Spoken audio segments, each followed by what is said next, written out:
here we go with every loudest car, loudest truck, loudest motorcycles. Whizzing by. Go home, people. Hi, Doreen Garvey. Yes, it's evening here, too. It's 6:51 p.m. Not quite 7. How are you doing? I'm still just getting kind of set up here. I had a frustrating time. Couldn't handle sitting in the house. It's just too flippin' warm. It's still nice out here. Temperature's starting to drop a little bit, and it just feels better. Oh, hey, Jennifer. Thanks. It is. It's beautiful. So, and Jennifer, seeing your question, I was trying to not have a meltdown setting up out here. I've been out here so many times with the doing shit out here online, and this time nothing was fitting, nothing was moving, nothing was going. I'm like, oh my God. Every time I sat down, it said, there. Oh, I forgot my glasses. Sat down, there. I forgot my tea. I forgot this. I forgot. And it was up and down, back and forth. And every time I moved, the dog 1 foot away from the front of me. Get out of the way. Move out of the way. Go lay down. Go sit down. Go wait outside. Go do something, but get out of the front of me. Oh my God, I'm telling you. I was fine till that.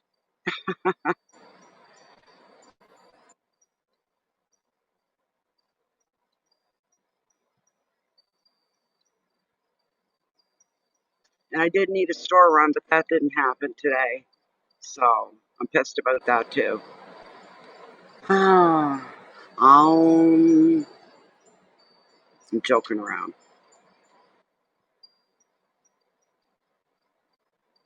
Oh my goodness sakes. Oh, just frustrating. Frustrating, frustrating, frustrating. Terribly frustrating.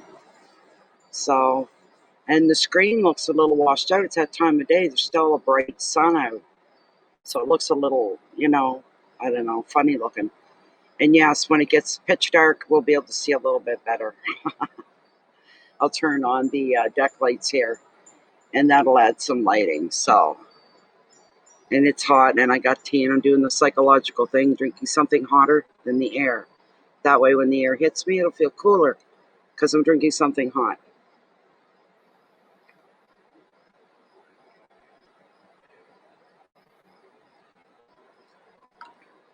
Damn good tea, I tell you.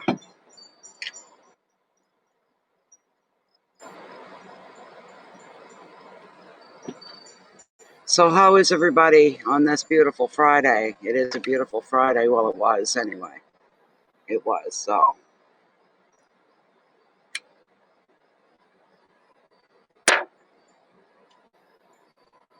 oh my goodness sakes. Do we have anybody new in here? I'm just looking.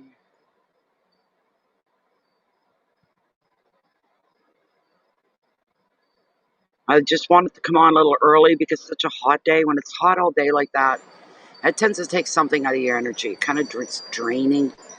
And I thought, I don't want to wait till 8, 9 o'clock to start. I want to get done early, get started early, and we can be done early and still have our Friday evening ahead of us. So, where you from, Doreen? Garby, where you from? I'm in Canada. Jennifer is in Cleveland. Coralie's in Ontario. Who else we got in here and I know where they're from? Let me see. Can't even find anybody now. The rest aren't showing, I guess. These are mini readings by donation. All right. Those of you that are sandy bagging off on the side there. You're from North Carolina, Asheville. You have family in Canada. What part of Canada? Canada's a huge country. Massive. But I like to know where people, and I don't expect people aren't comfortable saying where they're from. That's fine. I completely respect the anonymity, no problem. But some people like to talk about where they're from. So, oh my goodness.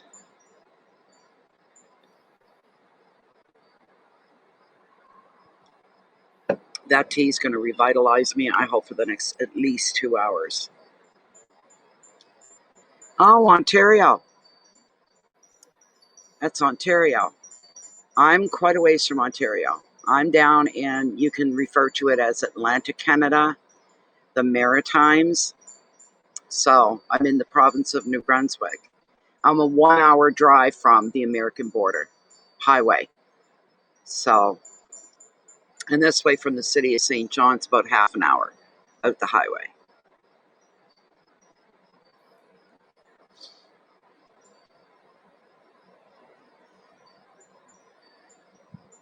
Get out of here, fly. Shouldn't be anything here. I got 2 lemon balm plants right in front of me. There's one. Yeah, needs a little bit of deadheading. They smell like lemon. And they keep the mosquitoes down. So, and since I sit out here every now and again, especially doing live readings, you know, um, something to keep the mosquitoes down, it's always a good thing. So,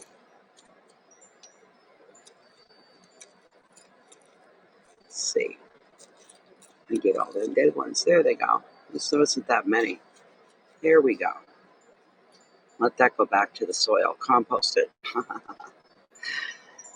I've got 2. They've grown. They've grown. So, oh, we've got a dingle. Someone's going, Nikki, Nikki, doorbell. Let's see what we got going on here. Yep, something's coming through PayPal. Somebody has a question. And it is Doreen Garby. Well, Doreen, thank you for your generous donation. I'm going to say what it is, because if this the super chat program would automatically put your name along with your donation. We don't use super chats. There's a reason for that. Another time we'll talk about. Um, but Doreen Garby, I'm very, very grateful for your $15 donation to have a card pulled for you. What is your question, my dear? You keep seeing number sequences. What is Spirit trying to tell me? How interesting. How interesting. So, no, I'm no, not St. Catharines. That's in Ontario as well. That's in Ontario as well. Hi, Millie from California. Yeah, it's just St. Catharines is still in Ontario.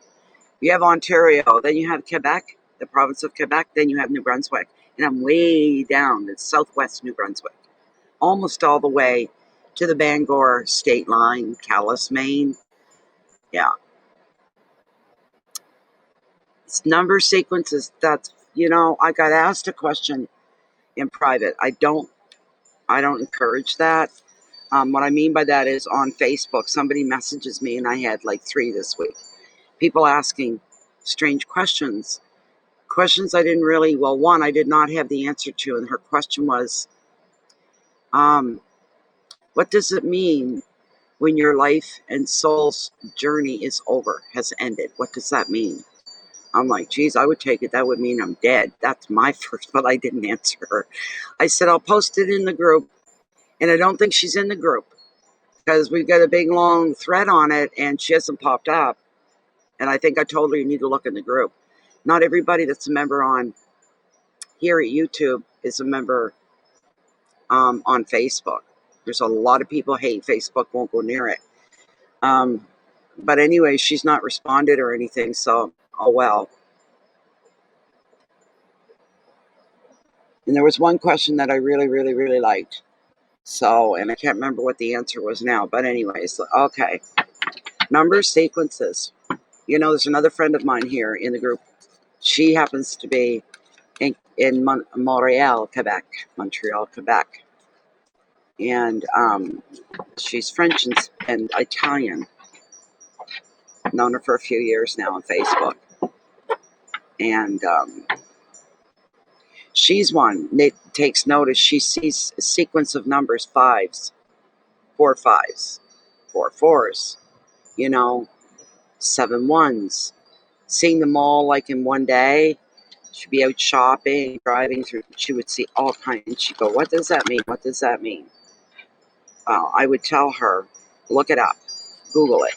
You'll get which I'm telling you the same thing, but I'm also pulling a card here for you as well. So, but you need to Google number sequences. What do they mean? That's all you have to put in. 1.5 million, 2, 3, 4, 5 million pages will probably come up. You pick the most recent one. And you go with that. And there's usually charts, a lot of charts floating around out there with number sequences. So, you know, colors is another one.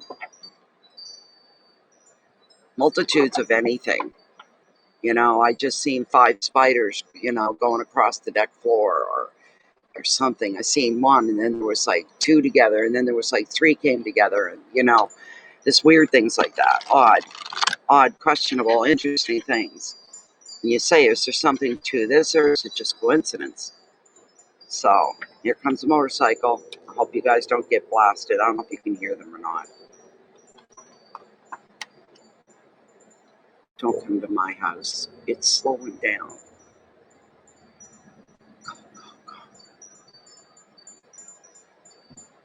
It went by my heart. Oh my God, I'm just like, don't anybody pulling here right now. And I do know some bikers. You never know with them when they could show up all the time or not at all. That's the way they go. So he slowed right down. He was doing pretty good speed and then slowed right down as he was approaching my house. No. So, number sequences.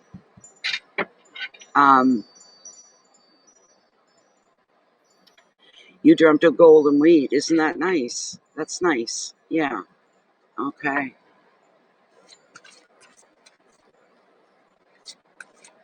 What are the numbers that you can think of that are most common for you, Doreen? Is it 2s, 5s? What have you seen a lot of? Or are you seeing a lot of?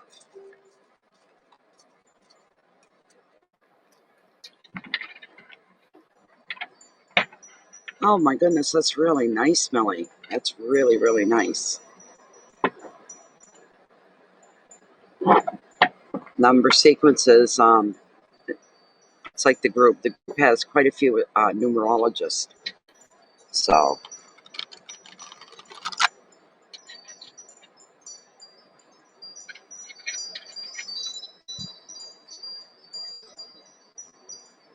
and believe you me, what numerologists are like, they're very forthcoming with their information and their knowledge.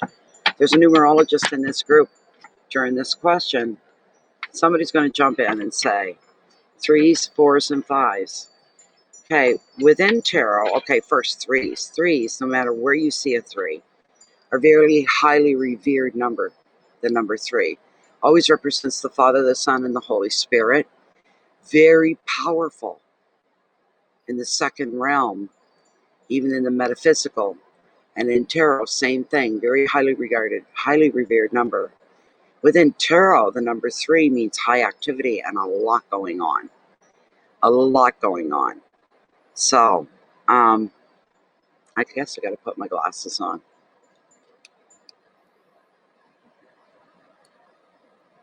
Hi, story character. Oh, thank you, story. Anybody that's new, please subscribe to Bay of Funny Fortunes right here, the channel. But make sure you hit the notification bell just in case so that you're not missing any notifications. Even that's sketchy at times because the YouTube systems have been messing with a lot of us. It won't send out.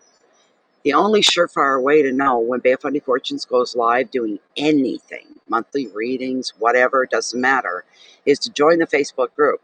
You don't have to be highly active or have a high profile. You can sandy bag and hold off and just sit in the background along the sidelines and watch what goes on. You don't have to.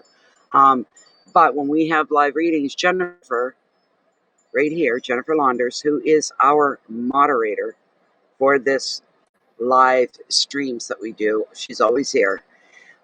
She takes the link and she will paste it inside the group Bay of Funny Fortunes. And that's how people know. They don't have to get the YouTube notification because she's notifying everyone in the group. And it's a closed and a private group. I'll throw that in as well. Anything goes on there stays in there. Nobody sees you in there. It's a lot of privacy, so we'll put it that way. Put it that way. But threes, fours, and fives. Threes are good. There's nothing wrong with threes. Fours, there's one. And it's the Four of Cups, Four of Hearts, anything like that. That's not the best four to get.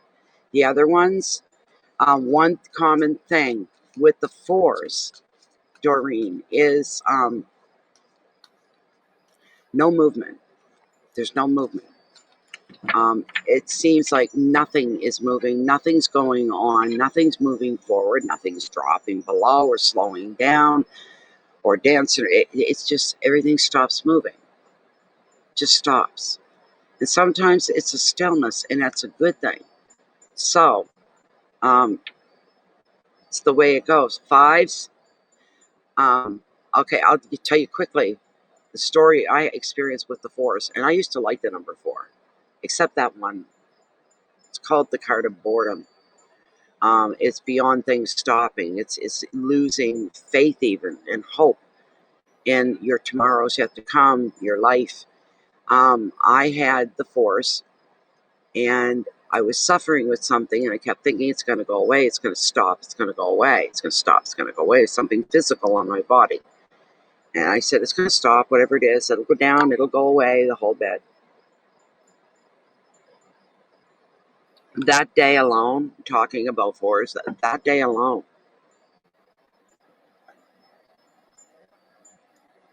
I'll never forget it. This was only like 2 weeks before Christmas.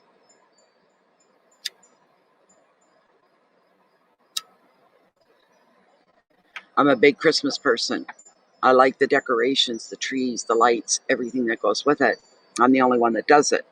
And it was starting to slow me down and get in my way, and I was having another heart. I was working at getting into Christmas spirit really bad.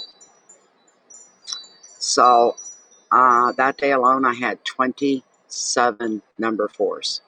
Seen 27 of them. My email, everywhere, and I was just my jaw every time. I'm going, what's going on? What's going on? By 7 o'clock that night, I was on my way, being rushed into emergency, and ended up with 2 operations. The first one was whoops, we cut you open for nothing. We're sorry, but we're going to try over here next. But I ended up in the hospital, and it was absolutely horrible what I went through. It was, once they examine you and they position you like that, you never get embarrassed about anything again in your life. And I kid you not, and it was horrible. That was my experience with fours. Fives, whenever fives come up, maybe it's a precursor to your next hour, the rest of your day, the rest of your week. Say you've seen fives, and you weren't having the best day. You can thank the fives for that. The next day rolls around, or that evening, and it's the same thing. It's just not. People are argumentative. You're having blocks thrown in your way. It's taking you forever. It's just unpleasant. Whenever the fives appear, there's really nothing good to be about. All right? And the fours, like I said, it's all about stillness, stopping. Let's say you and a mate, a friend, were having a huge argument, and it went on and on and on. Every day there was nasty words being thrown back and forth, whatever, and you're wanting it to stop. You start seeing fours, you know that that's coming. It's coming to an end. It's going to just stop altogether. And fives, like I say, is never really any good, and threes are pretty good. Threes are a lot of activity. If you like being busy and you like having things to do, then you'd be happy with the threes. So, hi Aqua Butterfly, how you doing? Nice to see you again. All right, let me see here. Sorry, should have been shuffled and done and on to the next by now, but we're not, so well. That's okay. Nobody likes waiting around for their own, so they get impatient. And I get that. It's like, hey, I donated like 20 minutes ago, and you're still not any. That happens. But I tell you, here's what happens. Everybody gets the same treatment, same length of time. Some a little more, some a little less. But there's never yes to your question or no to your. There's always more. They're all 10 to 15 minutes long for one card. But when it comes your turn, you just want the talk to go on forever. The hell with the people behind you that are waiting. You waited. So that kind of a thing. So anyways, let me see here what we've got. Let's see. I'm going to cut the deck right here. Doreen, I am going to cut the deck here. I'm just curious as to what's going on. If there's the card is going to convey maybe even a little bit more meaning. What have we got? Options. And what we got was 2 pentacles, 2 of pentacles, and options. If you can see this, okay. So this is what's come up for you, Doreen. All right, we've got the 2, and this is a good card. It's a good card because it gives you freedom of choice here. Some people don't like, actually, most people say, oh, I got options. That's great. I don't have to just take one thing. I get to pick and choose. It gives me more control. I'll be happier with my choice. And other people go, options. I don't want options. That's too hard. You feel like you're getting, cornered. And you got to pick this side or pick that side, and you don't know what if I pick the wrong side? What if I go the wrong way? Why can't it be just one thing that I have to follow through with? Why do I have to pick? But you do. So, as in this card, I hope you're an options type of person and that you like options. All right. Let me, as far as your sequences of numbers, you do have the option to ignore them. You do. I hope, Doreen, you're not the kind of person that sees everything as a sign, because everything is not a sign. I'm a real stickler about that kind of thing. I really am. That bugs me. I've known people in the past, and they're like, oh my God, that's a sign. I'm like, no, it isn't. One time someone came here. They seen a blue jay land on the deck, and blue jays are a dime a dozen. We're in the country. Oh my God, oh my God, oh my God. They started going on, very excited. High-pitched voice. What? What? Looking out over her shoulder, the blue jay. I went, what about it? It's just oh my God, well, it's there. It's a sign of some kind. No, it isn't, I said. They're as common, like we don't have pigeons in the country. We have doves. But in the city of St. John, it's known for its pigeons. I said, the blue jays out here are as common as pigeons in the city. It is not a sign. I'm probably, maybe I'm one of the most realistic, logical, and grounded people as far as the work that I do that you're ever going to meet. Because to everybody else, everything's mystical and magical, and I love that part of it. But that's not all of it. You still need to be grounded. You still have to be real, or you're setting yourself up for some huge disappointments. So that's what I wanted at the store was a pack of cigarettes. I had to make my own, and I love the tobacco. I love smoking them, but they outside, and you get 3-4 puffs, you're done. So let's get into the generic side here, Doreen. This too is showing you, all right, there is a decision that's underway for you, or you're making a decision. You're considering your options. You're rehearsing all the possible outcomes rather than taking any action at this time. You're still in thinking zone, right? You haven't physically done anything about it yet. The choice may concern jobs, could be places to study, potential homes, or where to travel even. And in personal finances, there are demands on your resources, so you may find yourself juggling income and expenditure in order to balance the books. That's very common in every day as well. The advice: pay attention to the details of any financial agreements or offers, and look for the long-term effects rather than going for the short-term gain. Keywords: choices, property, finances, balance, judgment, contracts, and detail. Now, if I were you, I would re-listen to this, because when there's a replay on all these live streams, once I click, we're done, and I shut everything down, you have to give Facebook, or not Facebook, but YouTube, about a half an hour maybe, to change the format so that it's reviewable, and you can do a replay on it. So, that if you put the questions that you had to this card, they fit almost. Your question, the sequence of numbers that are coming up, and here's your options. You have an option to not pay attention. You can have an option to pay attention. How far do you take that?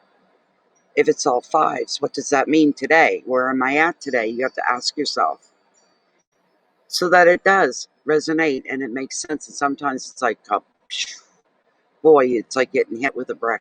Wow, that hits home. That's it. That's it. You know, this sort of a thing. But your money situation, bringing attention, you've got a choice here to take from Rob from Peter to give Paul, or from Paul to Peter, whatever. You have some choices. You've got to juggle your money around a little bit, or other things that are going on that are worth something to you in any way, shape, or form. You've got to make a choice here. You can't have it both ways. It has to be the left or the right, the fork in the road, crossroads, you might say.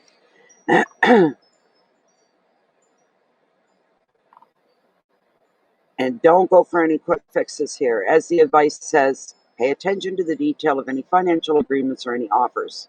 Look for the long-term benefits rather than the short-term gains. No instant fixes.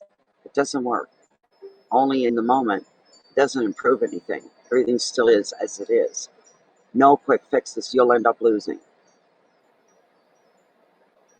Again, your keyword choices, property, finances, balance, judgment, contracts, details. You got to be on your toes. You've got to be on your toes. You've got to be, let's say, super aware of everything that's going on around you, especially the little details. So that's it. Are you still here? Are you still here, Doreen? I hope she's still here.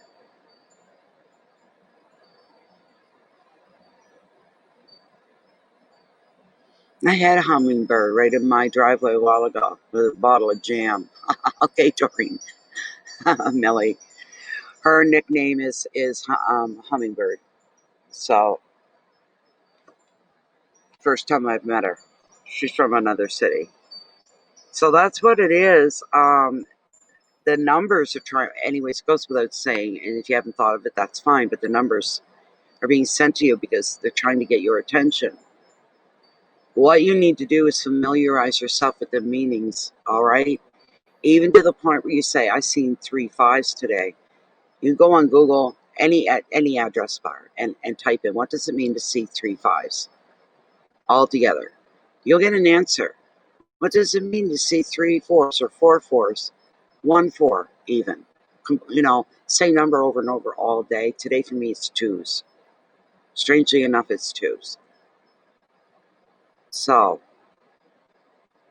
hi, Mysterious from UK. Welcome, welcome, welcome. That's what you need to do, and you need to follow through. See, there's not much I can do on that end of it other than to set you in that direction. But you are being sent those numbers when you're seeing a sequence of them and it's repetitive. When it's repetitive, you need to do some homework. You need to do some searching online. You need to ask about that number. How many of them are there? Are they together? You got to put in a little bit of detail. That's fine, but you will find an answer. And that's about it.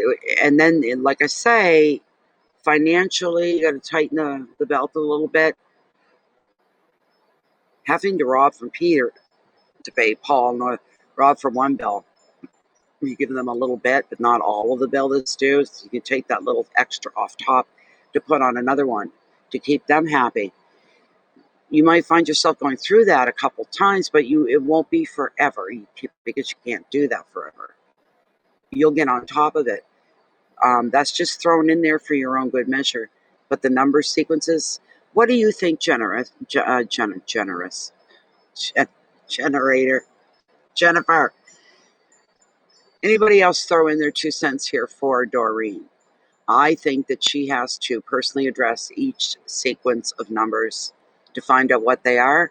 Once she finds out what the numbers are and what they mean, what they represent, then she can relate it into her own personal moment, experience, this kind of a thing. So, but that's what's going on. And you're lucky because something's trying to tap you on the shoulder and going, hey, Heads up. Heads up. Heads up, Doreen. Heads up. But as far as the numbers and what they mean in the whole numerology business of things, that's a huge subject. That could go on for days, never mind hours, but for days. That's the best I could do for you, Doreen. So there's no specific number.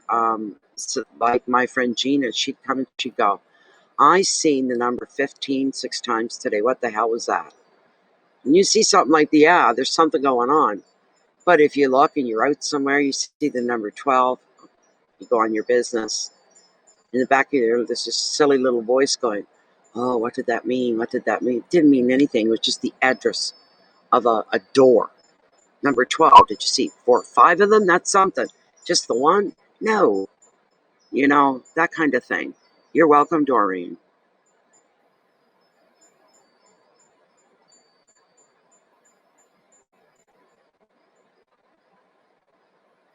Makes sense. Okay. Yeah. Just logical. You know, another tarot reader may go way the hell off in left field, but she would have to pry questions. She'd have to give you questions and try to pry the answers. It shouldn't be that way. So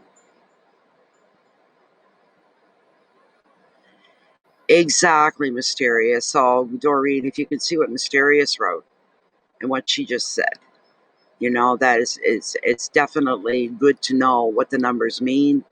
It definitely helps you to understand what it is you need to do, if anything at all, or what you need to give your attention to. So bear with me just one moment.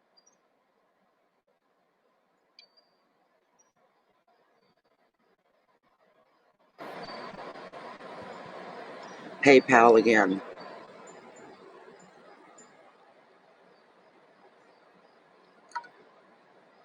Oh, freak off with the mobile number. I don't have. There's no option to pick, say, I don't have a mobile phone. It's just add your mobile number or click not now, and I have to constantly click not now. I tried putting my house number in, my phone number for my house, and it knew the difference, knew it wasn't a cell phone. Too funny. So, yeah, Doreen was the only one, so we got nobody in the queue at all, at all, at all.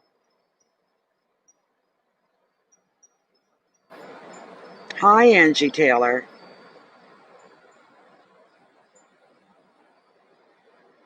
Positive Tales. This is mini readings. And if you read the rest of the caption on top for what this stream was about, you make a donation to have one card pulled. All right? You get to ask a question. And then I shuffle and I do this for you. So that's the way it works. If you're anywhere on the planet, PayPal, you don't need to be a member. You don't need to ever be a member if you're sending money out to people. It's only when you're receiving in. And if you're within Canada, it's probably in your better interest to use the e-transfer between the banking systems. But everybody else on the planet, it's PayPal. This will probably become a habit with you, Doreen. You'll be doing a lot of searching. It'll become part of your daily thing. Oh, what numbers did I see yesterday? And you'll be searching online. You know, it'll be an ongoing thing. You know what? The stuff you're going to learn in the process, you don't even realize you're learning, but oh boy, are you ever. And you never know. You could become the next expert, you might say. So,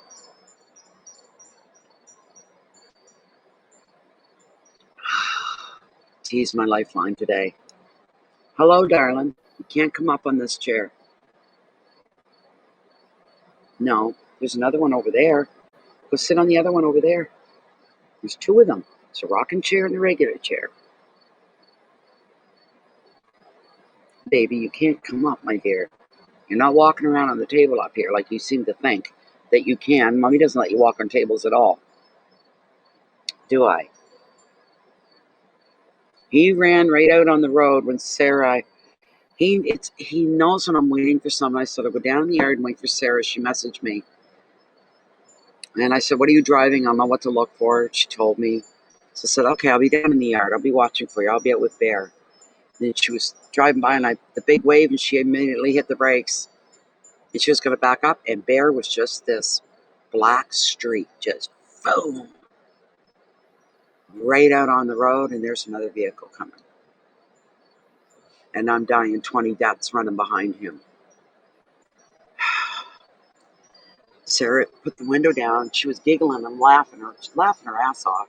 He's so cute. He's so cute. Oh my. She said, do you want me to I said, please, just let him in. Let him in with you. And then you can pull in and park. So that's what we did. So there were kids in the back, and there was a doggy or two back there, and he wanted in, and that's all there was to it. So they let him in. Well, we stood outside and talked.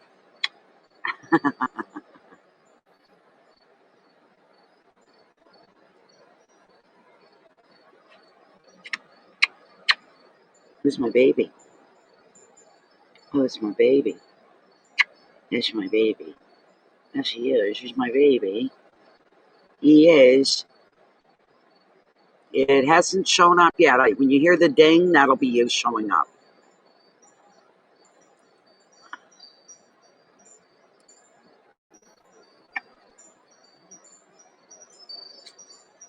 You want me to rock you to sleep? He likes the rocker. He does like being rocked.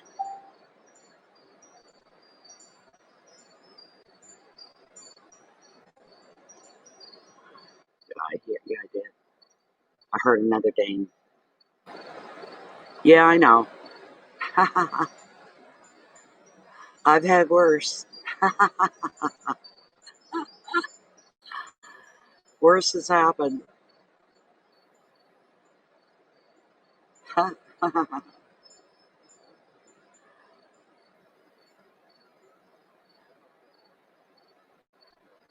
Who's my baby? Yeah, I gotta wait to hear that ding. Gotta wait to hear the ding.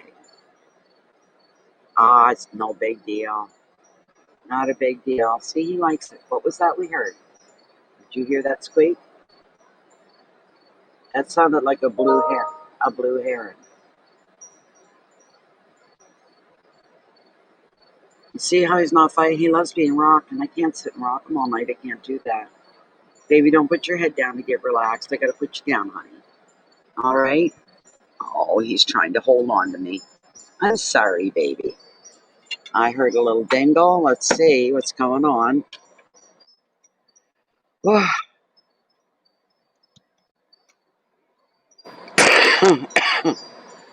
I've had this froggy throat all day. I just did a private reading about 2 hours ago.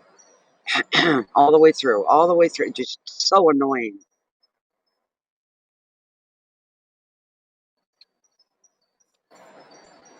Oh, okay. Lisa, you were 1971.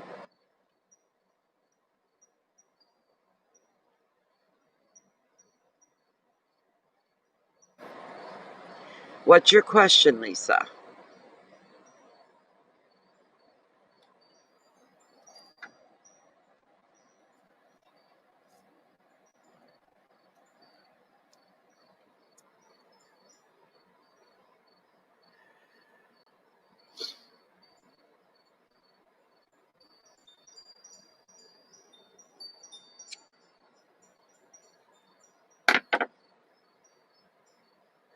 And you know, in the beginning, Jennifer, what you were just saying to me a minute ago, that used to happen a lot. It doesn't. It's rare that happens anymore. But a lot of them would be that and lower and a little bit higher. The majority, and it isn't like that anymore. You see what comes in. So, who's the man trying to get your attention? I can't promise you much of an answer. You got to remember, these are tarot cards. I try spiritually and intuitively to pick up on things, but I can tell you right now, tarot cards, they don't center around people with certain height, certain age, their hair, color of their skin. Tarot doesn't bring up information like that, but we'll see what comes up and see if anything comes forward for you. Let's get a shuffle up here for you. He's off for a bit. Nature spirits, chimes. They're the one making all the chiming noises. Sure is pretty. Beautiful. Yeah, I've got several. I've got 1, 2, 3, 4 sets of chimes, and they're big. They're big. So I got to rearrange them again. But the one that's making all the racket is on the end of the umbrella that's over me, not on the inside like the way the others are. It's the one that catches most of the wind. So, okay. Who's the man that's trying to get your attention? Do my best, Lisa. I always do my best.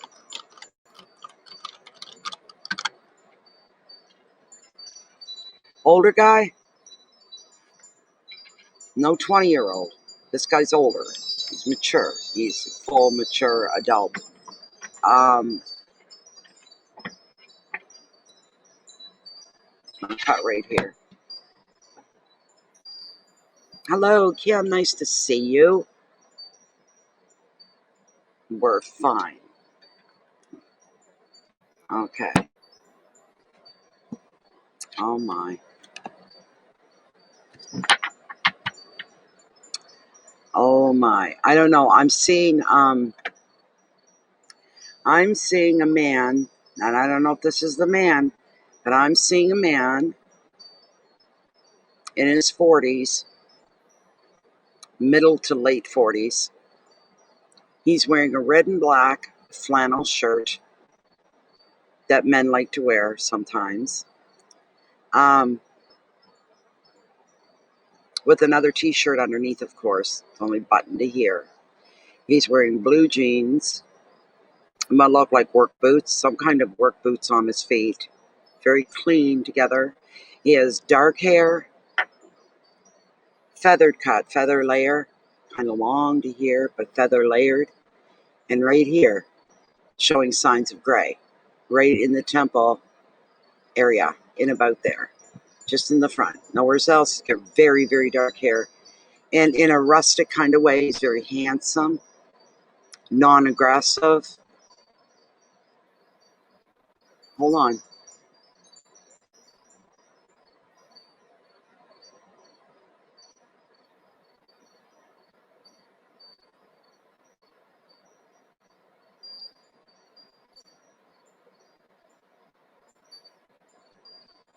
You're somebody new to him.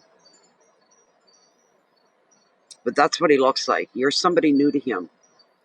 He's intrigued and interested. But he's a man with a lot of pride. So he won't throw himself down at your feet. He's not going to do that. He's not going to run head on to you in your face kind of a thing to get your attention.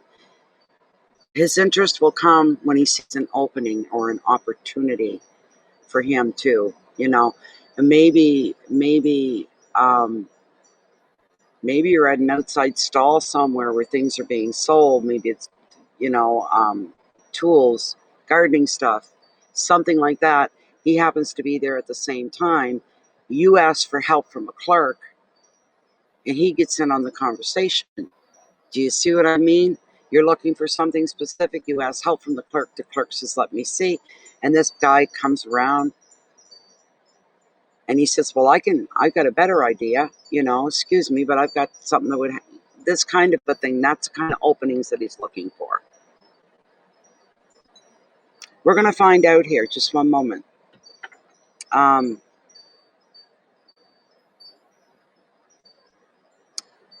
You may have seen him at a distance, but he has seen you, and you are somebody new to him. It's almost like growing up in a small town. You know everybody, and everybody knows you. You don't see any prospective future wives. You know everybody. Most of them are married anyway, and the ones that aren't, you wouldn't go touch them with a 10-foot pole kind of a guy. Do you know what I'm saying?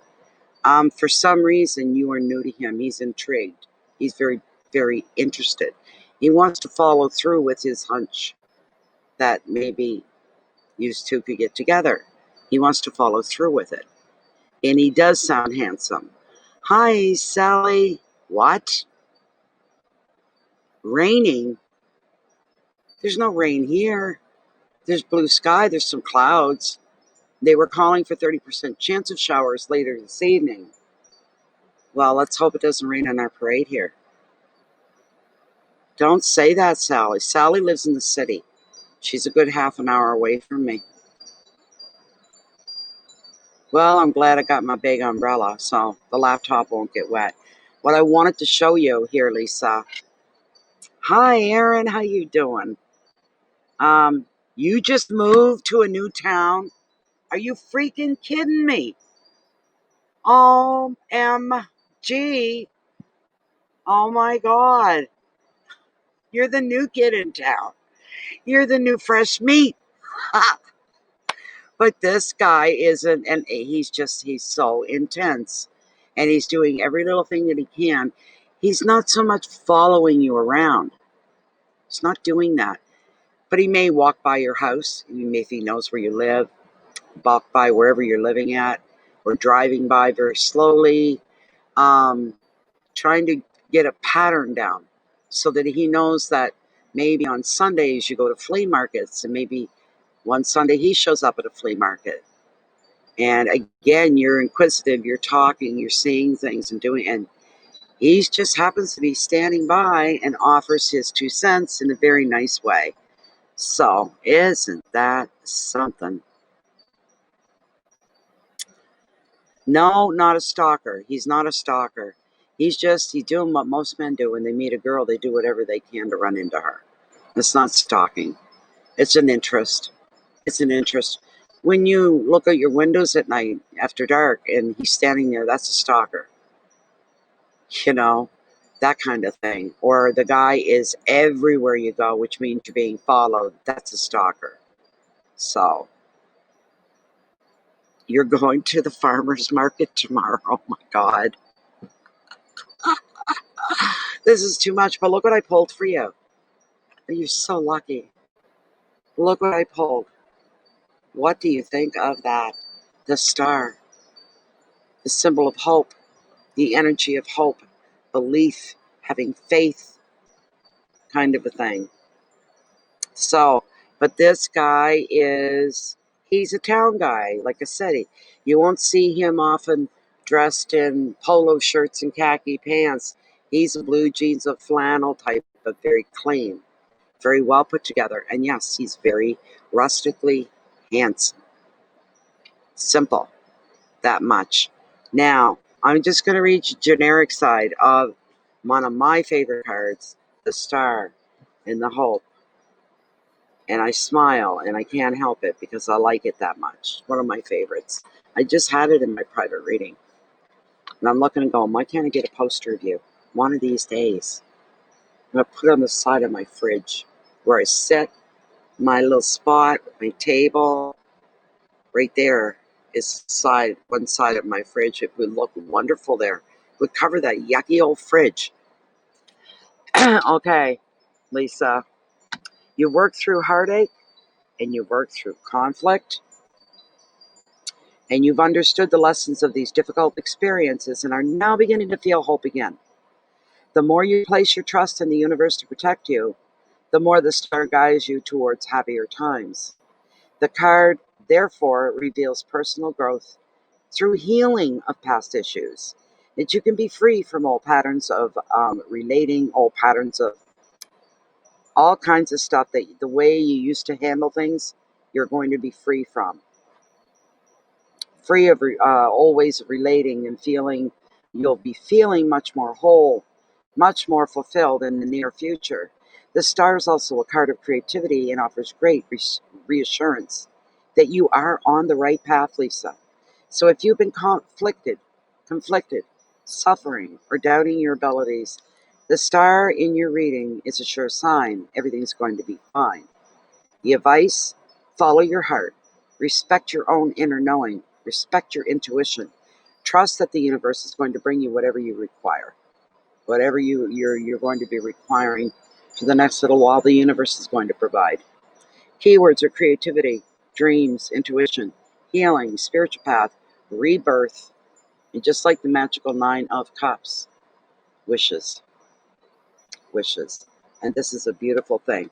The reason that you may find this guy, and if you're new to town, I mean, you're the new one, so what would you know, really?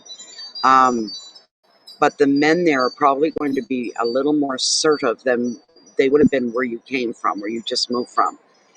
Because it's a small town. The people have lived there, their families for generations. There's going to be competition with other men. He's just trying to get to you before the other 150 do. Do you know what I'm saying? So, that's your reading. What can I say? All you got to do is go about your business. You don't have to do a darn thing. Get up every day, do your routine.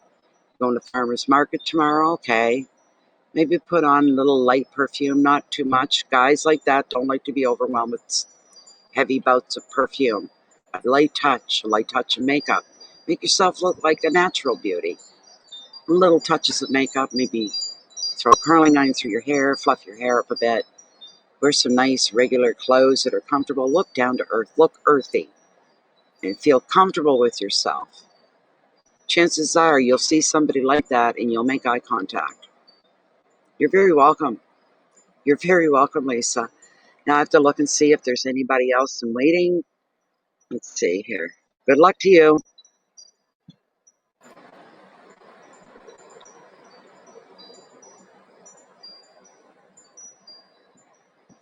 Come on, PayPal. No. Let me see. No, nobody there. Yeah, and nothing in e-transfer. So we're open again. A little bit of a slow night. I didn't expect it to be real busy tonight anyway, so.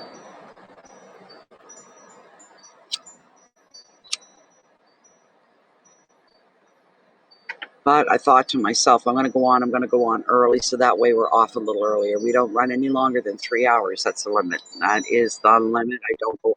Once in a blue moon, we tumble over the 3 hour mark. But, so, I'm glad you're happy, Lisa. Really glad you're happy. That's wonderful. Just be yourself come tomorrow. Don't put on any airs that aren't you.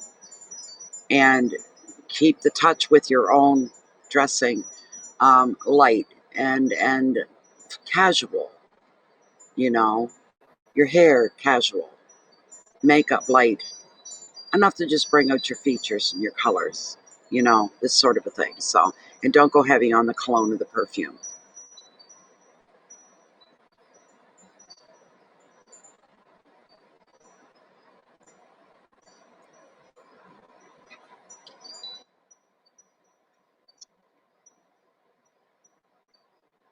We're almost up to an hour here already. That's how slow it is. We've only, what was that, the second reading? That's the second reading. So, yeah, we're not playing with that shit tonight, Angie. At different apps, which ways to go. No, I don't know. No, I've heard about the app Cash, and on top of it, I didn't like what I heard. I've been around too long, so I just hope you remain safe if that's what you use and nobody ever takes advantage of you. That's all. I just hope you remain safe. So,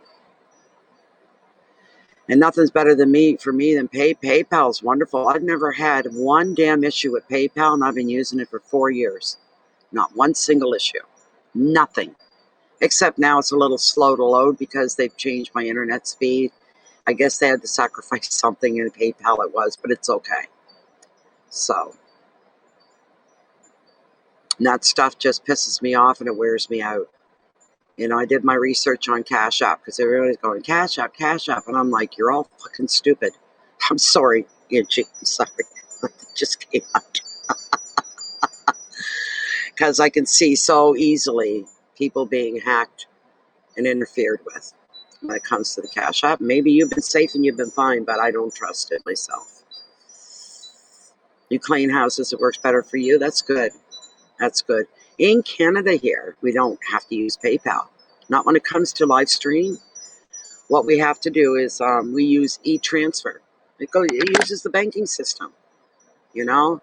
If I got somebody that's going to stop at the store for me, I send them an e-transfer just using their email. Too simple. They got the money right away, you know?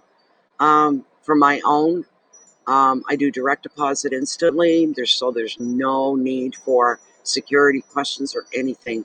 It goes from their bank account directly into my bank account like that. I've never had an issue, ever, ever. So why would I change from something that works just fine for me? And PayPal is all around the world. I don't care if you're in the middle of the Borneo forest and you've got gorillas around you. If you've got satellite and you can hit it, you can use PayPal. You know what I'm saying? So, yeah. And by the way, Angie, when I was younger, I did a lot of cleaning jobs. I enjoyed them. I cleaned a bank once. It was my baby. I worked alone and I loved it. And I had radio with me in my cart and I used to crank the tunes up, nobody around. And other cleaners refused to clean there because they said it was too spooky. It was gorgeous bank, gorgeous, all modern, big leather Chesterfields and sitting areas. And one room, I was cleaning my first night there, and I'm cleaning this big boardroom. And I turned like this, and something caught my eye in the wall. I could see this reflection in the wall between the cracks of wood. It was all like maple. The wall was made of maple. I went over. I said, "Is this a false wall?" Made sure I was alone. I put my hand in between as much as I could. I think it was a pencil. I took a pencil and shoved it and gave it some leverage, and the damn thing slid open. Both sides automatically, and I went. It was like a little satellite kitchen for booze. There was a huge bar, all this hooch of booze all lined up on this bar, these fancy glasses all hanging upside down. And I went, oh my God. Oh. I very quickly made the doors close again because they were doors. It was a wall that were doors, and closed it again and just smiled to myself, you know, and left it alone. I never touched anything that wasn't mine. So I liked it because it was a no stress job. You go home at night, because I worked in the evenings after the bank closed. You go home at night, somebody's got the metal to the pedal coming up the road. It's not 100 clicks here on this goddamn road. It's 60 on one side, 50 on the other, believe it or not. 2 speeds, coming and going. But anyways, you go home at the end of the night and you left the place spit shining clean and sparkly, garbage all cleaned out, fresh garbage bags, dusted, swept, vacuumed, and made it look like it had been untouched when you left, and you went home and you forgot about it. You didn't bring any stress home with you. I loved it. And it didn't take a big brain. It didn't hurt my brain to be a cleaner. I liked it because I always worked alone. I could listen to tunes, crank them up, do what I wanted to do, have a break when I wanted to break, take my coffee when I wanted to make coffee, this sort of a thing. So, yes, Jennifer. Oh my goodness. Unbelievable, you know. Um, yes, it was for the bankers, for their meetings. They had everything. They had everything from champagne to whiskey to rye, you know, everything you could think of behind that in that bar. And it was very fancy. Very fancy. I said I'll never open it again unless they asked me to go in there and clean. But it was very well hidden. It just looked like a boardroom with an incredibly gorgeous maple table. Oh my God, it was so beautiful. And I loved cleaning it because when it was done, it had a 12-inch shine. You know what I mean? Just gorgeous. All the furniture was new. Everything was a pleasure to clean and bring back to its original polish. So I enjoyed it. The reason the other people didn't want to do that bank is because when it came to the men's room and the women's room, the washrooms, they were down a level in the bottom of the bank, in the basement, where the boiler room was, right? Boiler room, you went through another door. But the cleaners would get freaked out. They said it was spooky. They didn't like being down there. And they clean everything. And then they eventually get fired because personnel from the bank would call and say they never clean the bathrooms. Our bathrooms are disgusting. They haven't been cleaned in a couple of weeks. That person would be let go.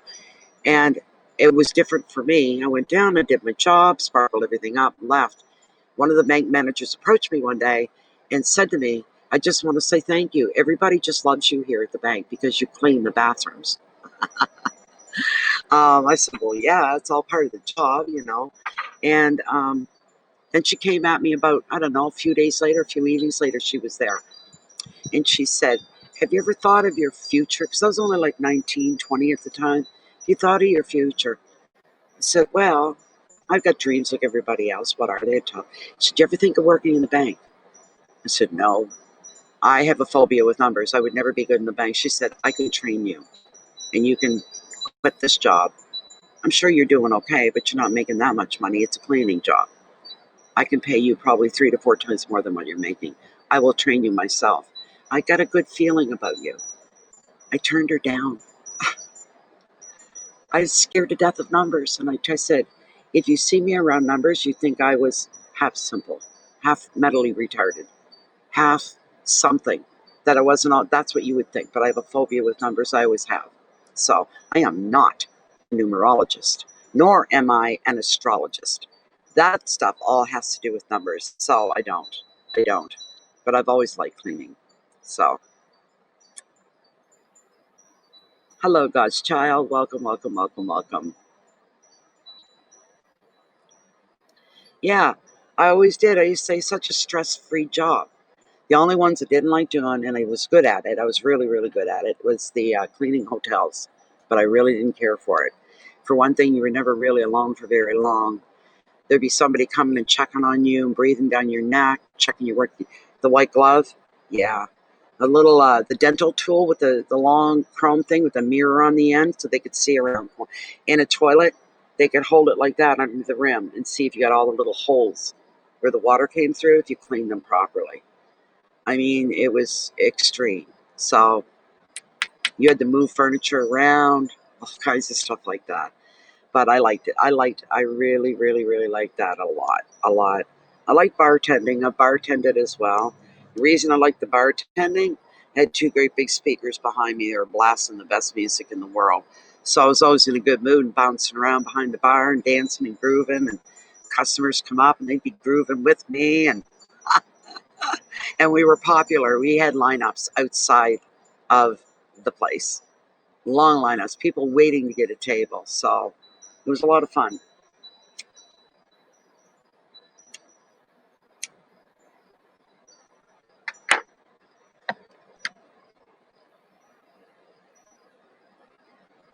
You're very lucky then. Yes, you are. You're very lucky. You're very, very lucky. If you're happy with it, hold on to it. Try to retire from it. You know,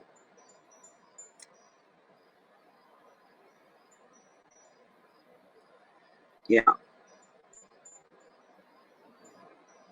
I've done some jobs. I've done some jobs I never should have done. Legal, legal. I'm not talking anything nasty or dirty or anything like that. So, yeah, I worked for Shrine Circus once. Myself and a friend of mine. They were setting up their big tent within walking distance. And it was coming on the beginning of school year, and I needed 3 pairs of sneakers for my kids for school. They always need to have brand new sneakers. They have to. And I had no money. I was broke. I'm like, I was so worried. What am I going to do? And somebody said, oh, Shrine Circus is in town. They're just putting up down at the parking lot down there. Okay. They were crying for people to help set up the circus. I'm not one for circuses. They never, I think that was like the second to last one that ever came to the city because there was protests against them, which was right. But there was over 600 applicants to help put the tent up and put the bleachers out and whatever else needed to be done. There was me and my friend,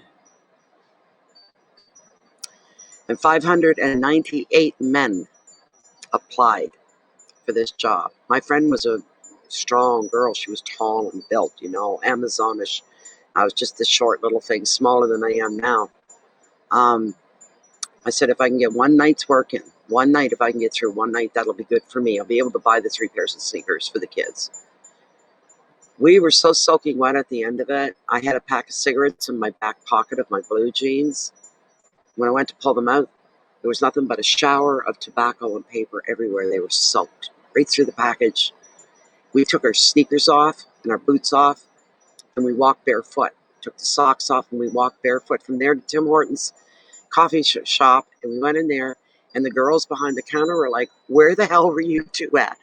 And I said, "Doesn't matter. I got my money. I don't care," you know. But we were sore.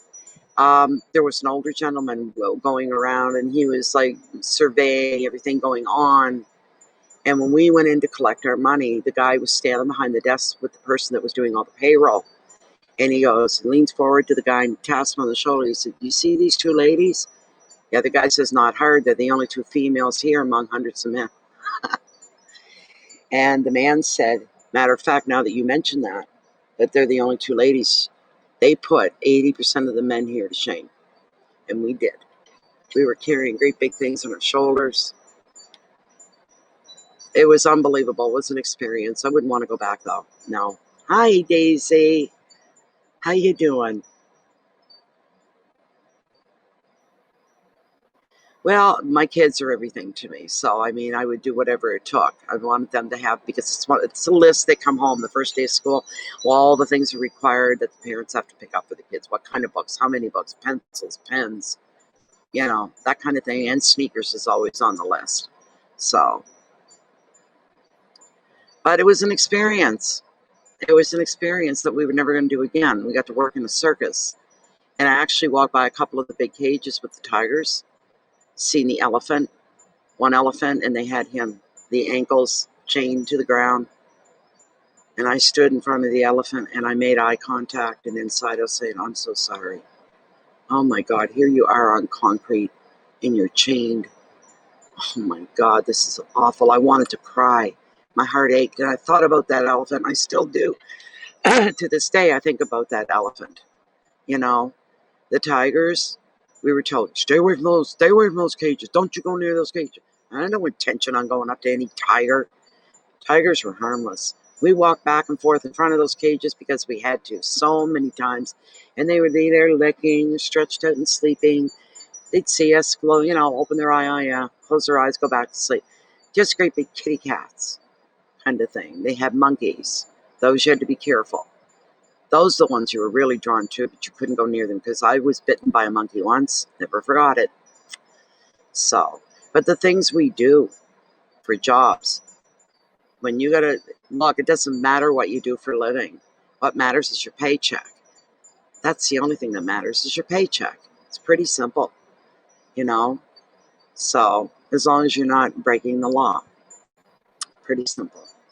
So I was also office manager. That was my regular work, 5-day-a-week stuff. I was office manager for one of the H&R Block tax outlets. So, and I did that for a couple of years. And I, believe it or not, you would think how boring, how dry. It wasn't. I made it fun. We were always laughing our heads off, always. Um, and when we clear out customers, we'd just be us, the staff, and we all sitting around talking about this one or that one, or laughing or whatever. It was fun. I really enjoyed it. And then the very last job I had outside my home was at a community center up here in Denver Harbor, and it was called the 50 Plus Club. And they asked me if I would teach computers. So I did that for a little while, and that was okay. There were downsides to it, but it was okay. So, yeah, I can't even think now some other things that I've done. I liked being a waitress in a licensed dining room. That was a lot of fun, except when you had to deal with drunks. What else did I do over the years? I have had a lot of jobs. I was never too shy or felt above any of them, ever, ever. I said, it's a paycheck. Who cares how I make the money? As long as I'm making some money, I'm able to support myself. It's the most important thing. So, you know.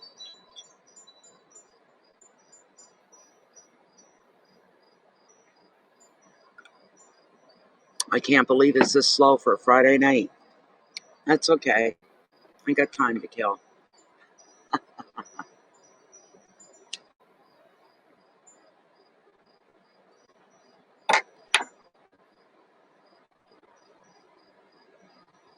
What gets me these days is different from when I was going through the workforce is so many people work from home now. Um, I worked at a call center for a while, all inbound, not outbound. We didn't call people, bother them at home. They called us. And there were things about the job I really, really liked a lot. And then there was office politics, protocols, and things that were insane most days, most nights. I'm a very outspoken person, but I know my place. I know when to shut my mouth. I know when I can swear and when I can't, you know. I know when to stand up for myself and I know when to let things blow off my back. But I got a reputation when I worked there, and it was one of respect. I was unofficially appointed, and I said, nobody told me to be the spokesperson for everybody on the floor. So when the shit would hit the fan, that happens a lot in call centers. The workers are not happy.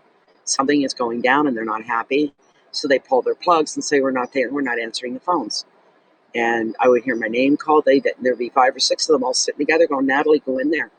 You better go in there and talk to them because we're not doing anything. And I go, oh my God, why me? Because you can relate to them. We cannot. You're good at it. All right. So I got a little too good at it, and that job turned kind of good for a while. So that's nice, Kim. Yes, and there was one day in particular, as an example, they were going to walk. They were going to walk. They were going to do a floor walk. Everybody's going to pull the plugs, fire their headsets, and just walk out. And I went, "Why are you guys doing this now?" I understood. I said, "I'm mad too. What's going on? But I don't know about walking out. I got kids to feed at home. Can't we communicate to make it better, make it easy?" And they're like, "Natalie, you need to go talk to them. You need to go talk." Good enough. I'm going. So I pulled the plug, took my headset off, marched across, and there was over 1,000 people working there. Walked across, went to the office. It's all glass. Their offices were glass, so you could see anybody in someone's office. You couldn't hear them, but you could see them. So I went and I tapped on this one door. I said, "Can I come in a minute?" It's like, "Sure, come on in. How are you? What's going on? Tell me, how are things out on the floor?" I said, "That's why I'm here. They're threatening a walkout." "What? Why?" So I told him, and he was like, "Oh my God. Okay, go back and tell them to calm down, to not walk. We're going to deal with this tonight. We'll be out to talk to them." I said, "Good enough. That's all they want." So I went back and told them all, got big applause for it. This kind of thing. Our operations manager was killed in a bad accident. He was a Hindu man. He was very, very young with a wife, a child, and a pregnant wife at home, like kind of thing. He fell down an escalator. To this day, they don't know if he was pushed because of the color of his skin or if he actually fell down an escalator. So we all had to deal with that. And then a new boss was brought in. And I didn't know it was him. And we were outside on our break having a coffee at a picnic table outside and smoking. And there was 2 of our older women and this man. I didn't know who the man was. Thought it was one of their husbands. And I was going on and on and on about how the company didn't appreciate the really good workers that it had, that it stifled them and it oppressed them and made them angry. And I went on and on about what great workers that we have. He turned around. He goes, "Tell me more. I want to hear." And I looked and I said, "What?" And then a bell went off. We had to leave. So I said, "Sorry." And in we went. I didn't know he was the new ops manager. When I seen him coming out of the ops manager's office, I almost peed my pants because I was pretty mouthy out there protecting the people that worked there. And I had no idea that this was going to be the head cheese, the number one guy. So, um, kind of, except there was no union. But um, we instantly fell in love, work love together. You know what? I don't mean sexually or anything like that, intimate. No, we instantly loved each other's company. And there were many nights. Now, the other agents did not like this. He'd come over, and I wouldn't be on a call, and I'd have my headset on, and my phone turned on, and my computer's all on. And he'd be coming towards me, pulling on his winter coat and putting his scarf on. He'd finally make eye contact with me, big smile on his face as he got closer. He'd go, "You want to call?" I go, "No." "Good." He'd reach over the partition, he'd go like that and hit my phone and shut it off. I went, "Oh, come on out for a smoke." He didn't even smoke. "Come on out for a smoke." He says, "Come out with me." Okay. We go by command center, and he'd say, "Natalie's with me," because they keep track of everybody. I work command center too. You can keep track of every person, whether they're on the phone, off the phone, on a break, bathroom break, lunch, whatever. So, and he was doing this a lot. He was just pulling me off the phone, kind of a thing. So, um, but they seen in the bigger picture at the end of the day, Natalie's got her foot in with the big guy, the head cheese, the number one guy. So shut up, kind of thing. For after a while, I wasn't on the phones anymore. I was floor walking, which meant all I did was log in my card that I started work, and put in my time for my lunch. And all I did was usually sit on top of a desk and look for hands to go up, you know. And I was everybody's helper. If they needed help on a phone call, they needed help finding an account, I was there to help them with things like that. So it was pretty good. So there were things I liked about it, you know. The boys at times, these were boys. I called them boys. They didn't like that. I'm kind of just walking around one night. I'm going up and down each section, making sure everybody's okay. And I come up the section. There's like 4 guys. They're all sitting kind of close together, and there's magazines thrown out on their desks and stuff. I walked by and I said, "Hey guys," and then I looked and I went, "What's that?" "Just a magazine." I said, "Really?" I picked it up. I looked through it. Soft porn. That's what it was. Put it down. Picked up another one. Same thing. There was 4 or 5 magazines.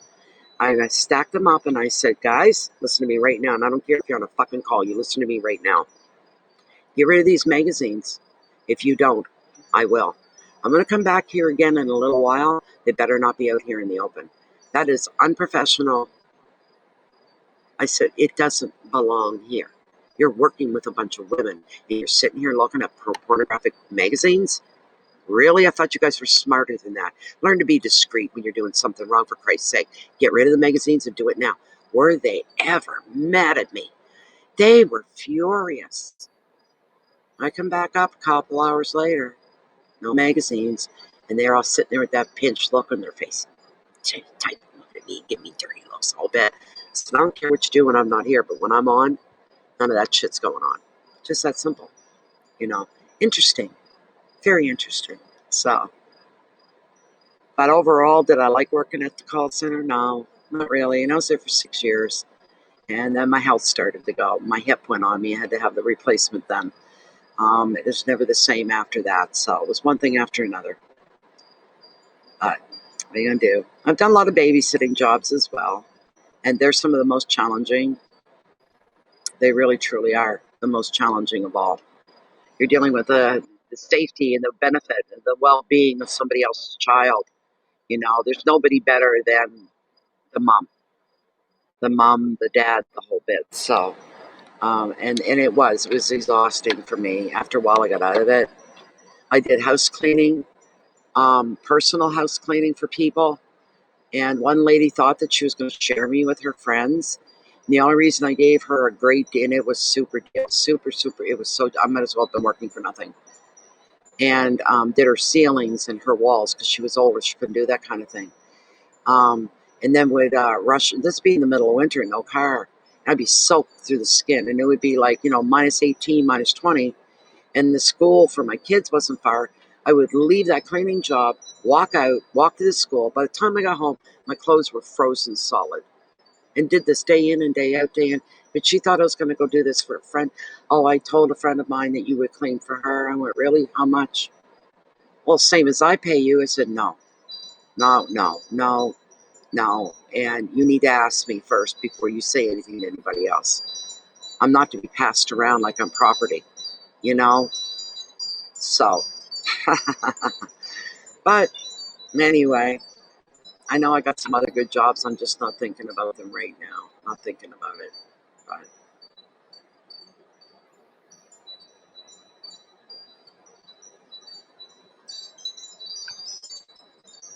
managed a neighborhood convenience store once. That was okay. You know, like I say, money. Almost got held up there one night.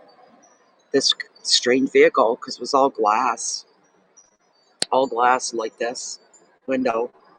And there's, the counter when you come in right there as soon as you come in, and the cash was right there beside the window. Seeing this funny looking little car pull in. Um, I said, that's odd. That's not from here. It had a whole paint job, and it was all fluorescent yellow and orange, the whole thing, with a brush. Like the shittiest car you've ever seen in your life. This young girl got out of that. She had long blonde hair, wearing a hoodie, the kind that had a zipper in the front where you'd put things in the front. And she came in, and she bought a package of gum and a package of cigarettes. And she had money in her hand when she came in. And then she said, can you break a $10 bill for me? After all of that. And I'm going, she just paid with a $10 bill. What's going on? I was just getting ready to close. All of a sudden, she pulls the zipper open, and she's fishing through. And you know what was in that pouch?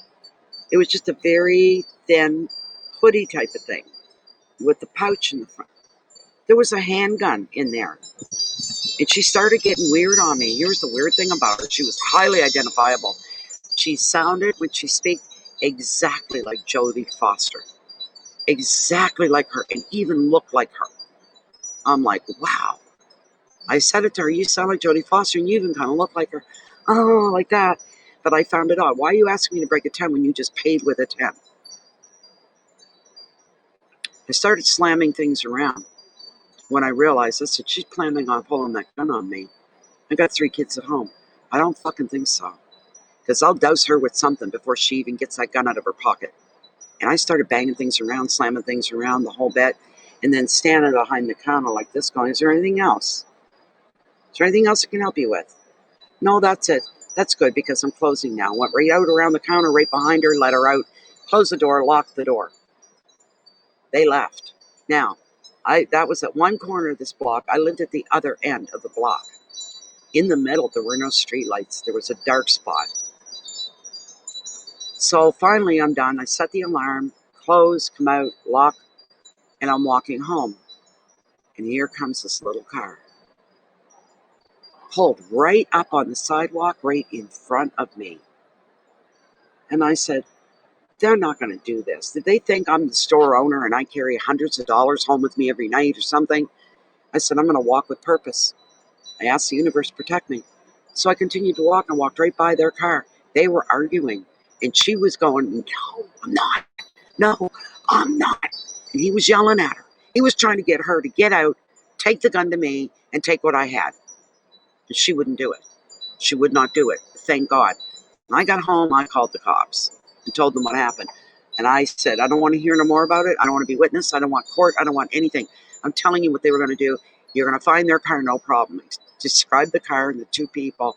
I said, good luck, and hung up. So, oh yeah, Angie, I'm telling you, it was pretty bad. Hi, baby. And afterward, I felt a little sick. And I'm thinking, thank you for letting me get home. Thank you for allowing me to be alive. Thank you for letting me still to be a mom to my boys. My boys are all tucked in safely to bed, the whole bit. So, but they were sitting there. They pulled right up on the sidewalk like that in front of me, and I had to walk kind of around them like that a little bit. And they were arguing, and her hands going up and down. I said, no, I'm not. I'm not. And he was like, go, go, go, that kind of a thing. So, sunshine. I love it when you call me señorita. How you doing? This is my deck. That's just the back of my deck right here. I'm at my deck table. It's glass. And I've got a big umbrella over me hanging. You can hear them. The chimes off of it. And I've got lights. I've got lights at the pole for the umbrella. And the white mini lights go up like this all the way and then all the way around at the top. and with the chimes up like that, and these are all lit up as well. So, did you find work? I'm wondering if you found work, Sharita.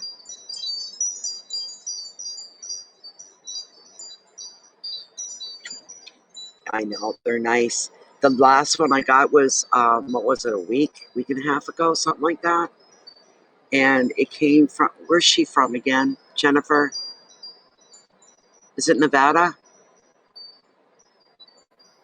Oh, not yet, Sharita. That's too bad. Where's Nature's Path from?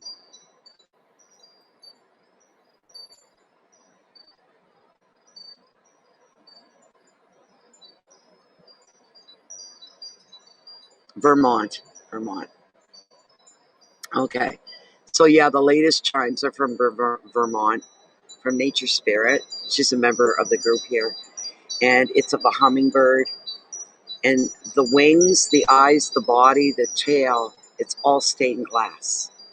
And then there's another little bauble beneath it, and it's like stained glass, like a lime green. And then you've got your section or your chimes are, and the one in the center that goes down, and I love that. It's got this, it looks like a big diamond hanging upside down, and it's gorgeous. And it sounds beautiful. That's the one that's doing most of the racket. So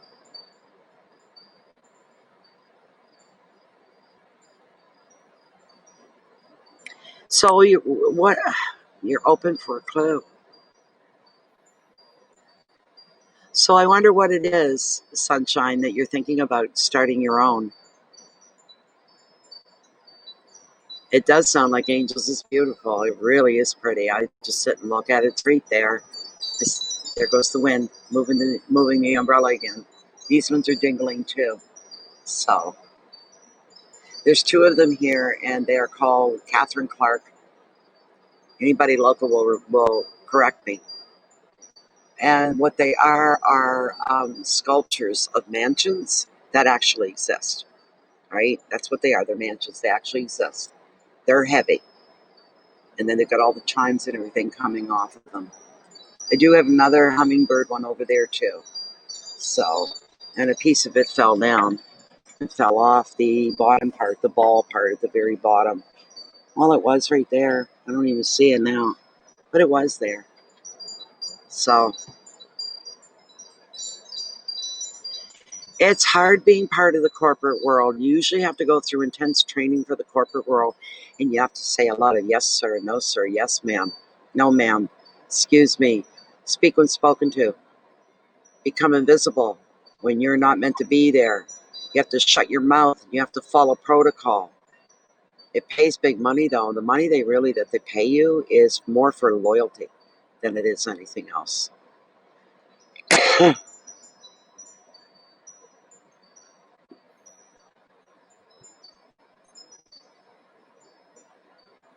Catherine Karen's Munn. Thank you, Sally. She got it. Where Clark came from, I don't know. Catherine Karen's Munn. Yes.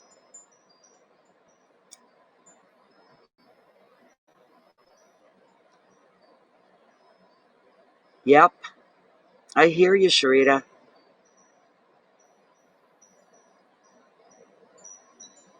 People taking advantage. That's what that is, and that's what that's all about. It's people taking advantage.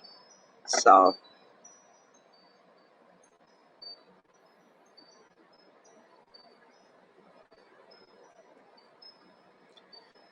not too bad today. Not too bad today. The days come and they go. They go up, they go down, you know. But the last 2 days, yesterday, starting with last night, I did mini readings last night, and it hauled me right out of the funk I was in. And again today, I said I'm going to do it again tonight. I don't care how long I'm on. I'm not going over 3 hours. I don't care, what I make. I don't care because I'm here. And it makes me forget about my own troubles, we all have them. So, and I get focused in on other people. It's really nice. You may as well do something for yourself. That's right.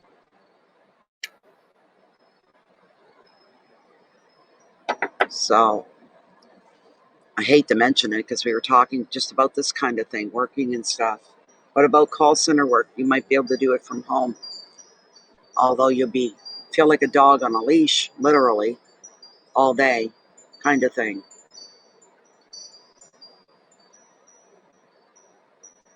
You know, that's the only thing with working for other people. You got someone to answer. I answer to you guys a lot of the times, and I discipline myself. I split in two. One of me is the boss of me.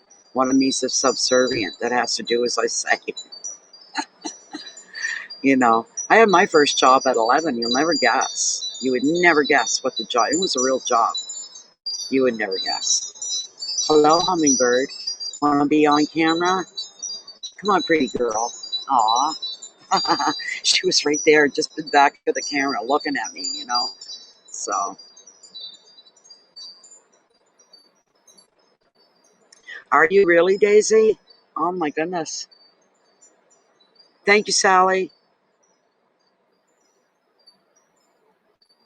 Wish you guys did come out tonight, Sally. Sally's local. She's in St. John, West St. John. Could have done a store run. That's amazing, Daisy. What did I do? Okay. My father worked there, but I didn't get to work with him. I had to work with the other men. Two of them were young men in their 19, 20. The rest of them were all older, like my father's age. In a metal, they bought and sold metal scrapping, and it was also a bottle exchange for beer, booze, and all that. And we would cash people's bottles in. That's what I did. I was 11 years old.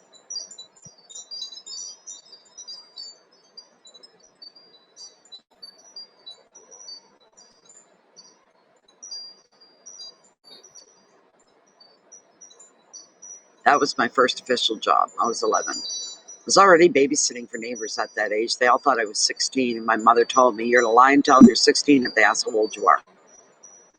But I'm only 11. You look 16. You were 16. I never liked that. So, so I've pretty much done it all.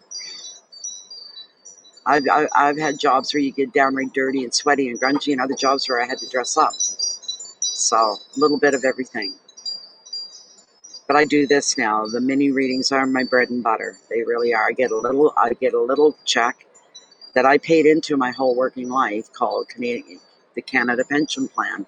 Except mine, then they call it CPP, but mine is CPPD. I have physical limitations and reasons why I cannot work. I could go get a job tomorrow making $25, $30, $35 an hour if I wanted to because of my college training. And I took Microsoft networking and engineering is what I took.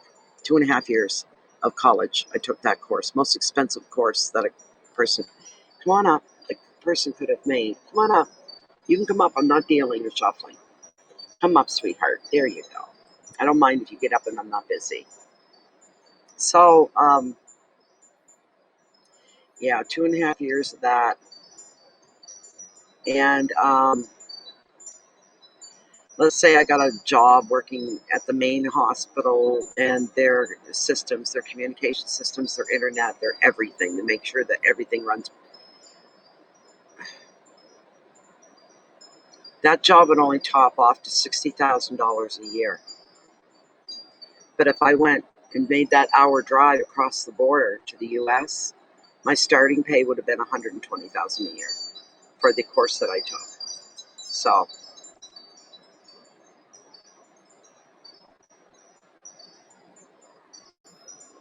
baby, I can't see the screen, honey bunny.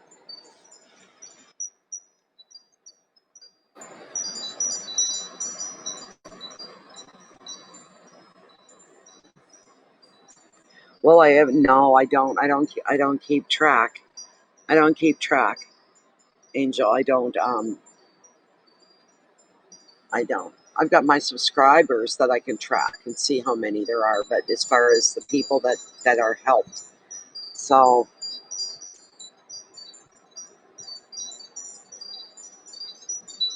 come here, sweetheart. There we go. You just sit. Oh, mommy. There we go. I'll rock you. But people seem to get help. They seem to find answers. They seem to get direction. And I'm not trying to go, oh, I'm just too modest. Oh, thank you. I'm just, oh, shucks. Seriously, with the witness as my witness, the universe, with the universe literally as my witness right now, knows I speak the truth. When I say, don't really thank me, you thank the universe, the power of the universe, the spirits of the universe. I'm a tool, very much like Lilith. That's all I am. I'm a conduit to the universe. That's all I am. My intuition comes from there.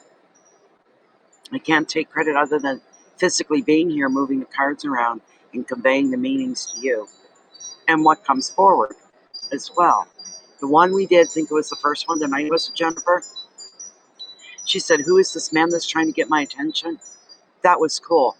I said, you're like the new kid in town. I said, whoever this is, describe the man. And I said, he's intrigued by you. And there's big competition. There aren't many single women left around. There's not. So the competition is going to be stiff. So he may seem a little aggressive. He may seem to pop up a couple times and try to start conversation with you. But he's not a stalker like somebody suggested. And the girl, the lady, Lisa, she said, oh my God, Natalie, oh my God, I'm new. I just moved to this town. Just about was pulled over. And some other things came out on that as well. That was really, really neat. So, you know, do I get feedback, Sharita? Oh my goodness, yes, all the time. All the time. Most people, if I'm doing private readings, 9.9 out of 10 always send back a reaction email.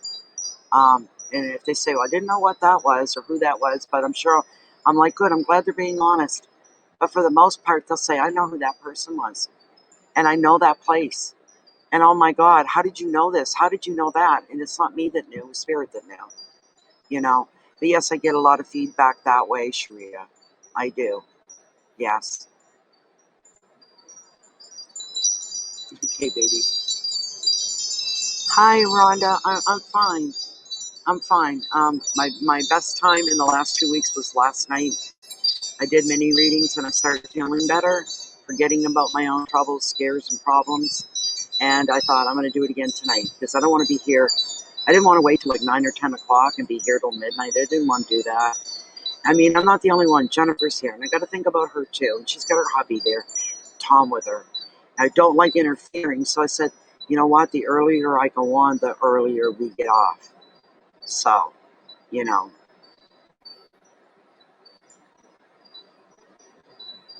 But yeah, it's. I've had a gift since I was just a little girl, 3 and 4 years old. Never questioned it, never understood, just thought it was normal that I could read people really, really well. There was one man in particular come into our house. He stepped into the living room, and both my parents were very happy, and they were smiling and laughing and talking. I was across the other side of the room, leaning against the wall, watching. I did not like that man at all. I was like 3 years old, and I didn't like him. He was slimy, if you know what I mean. Real slimy. And I thought, why can't mom and dad see why are they being so nice? Is everybody dumber than a bag of rocks? What's going on? It's real obvious to me. It was obvious. This was a bad man. I don't know whatever happened after that, but he was a bad, and I would see things and feel things about people. Two sisters that lived right next door. One of them was an angel, the other one was a demon. And I knew that right off, and I was right. I got to know them, and I was right. One of them was very sweet, helpful, kind, caring. And the other sister, she was insulting, she was rude, she loved to laugh at people. That sort of personality. So yeah, you know. Thank you, Sharita. Have a wonderful Friday night and a good weekend. Good things are going to come your way, dear. They will come your way. Don't you ever stop hoping. Don't you ever stop believing. Never, never, never. That's one way to make something not happen, is to stop believing and stop hoping. So hold on to that and hold tight. Say goodbye to Sharita Bear. Bye-bye. Bye-bye, Sharita.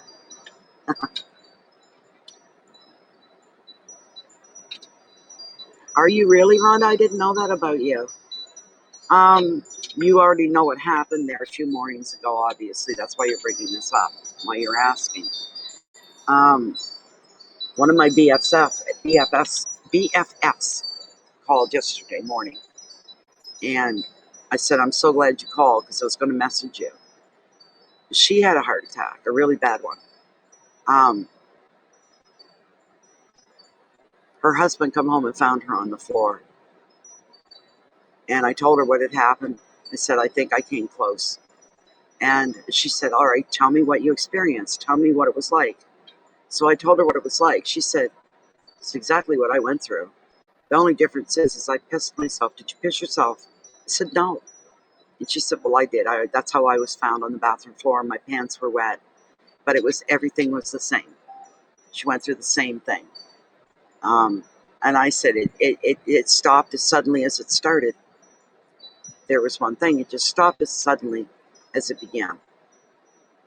No warning when it arrived, no warning when it left. So, yeah, I've never felt that before.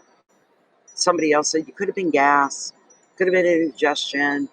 I went, no, no, no, it wasn't that.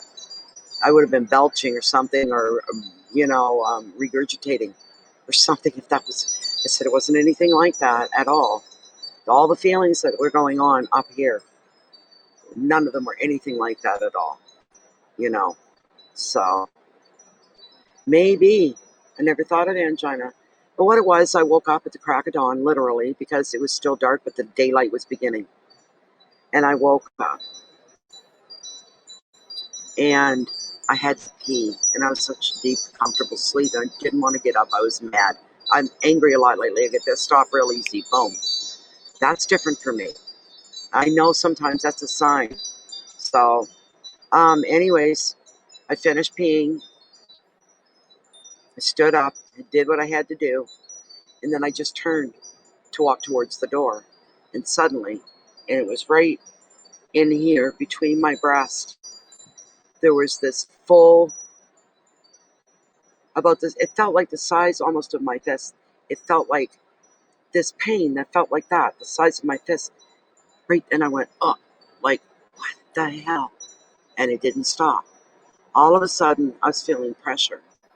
And the pressure, like I've only got one hand free here, but the pressure moved like this, right across on both sides, went up into my shoulders, all right, and then down the outer part of my arm, right to there on both sides, on the outside of my arms, my shoulders, right down to the out part of my arms.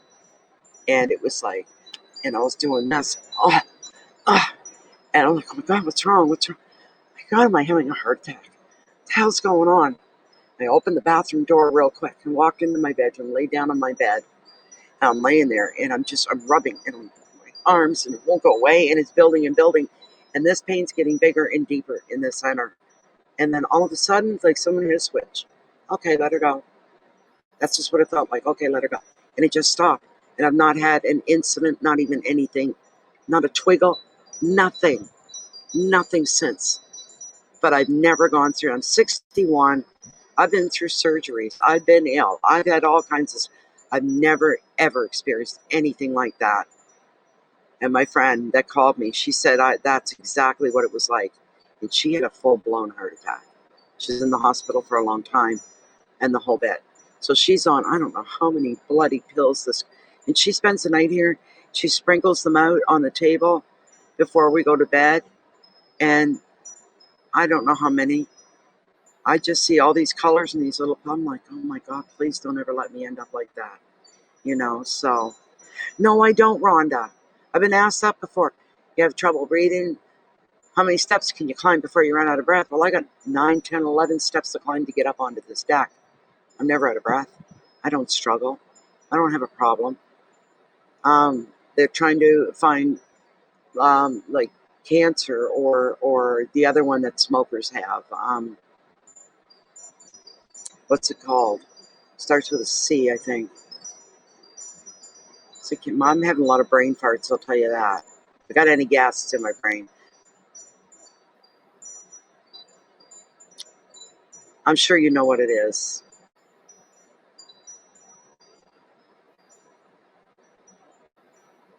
COPD. That's the one. Thank you both, Rhonda and Diana. Hi, Diana.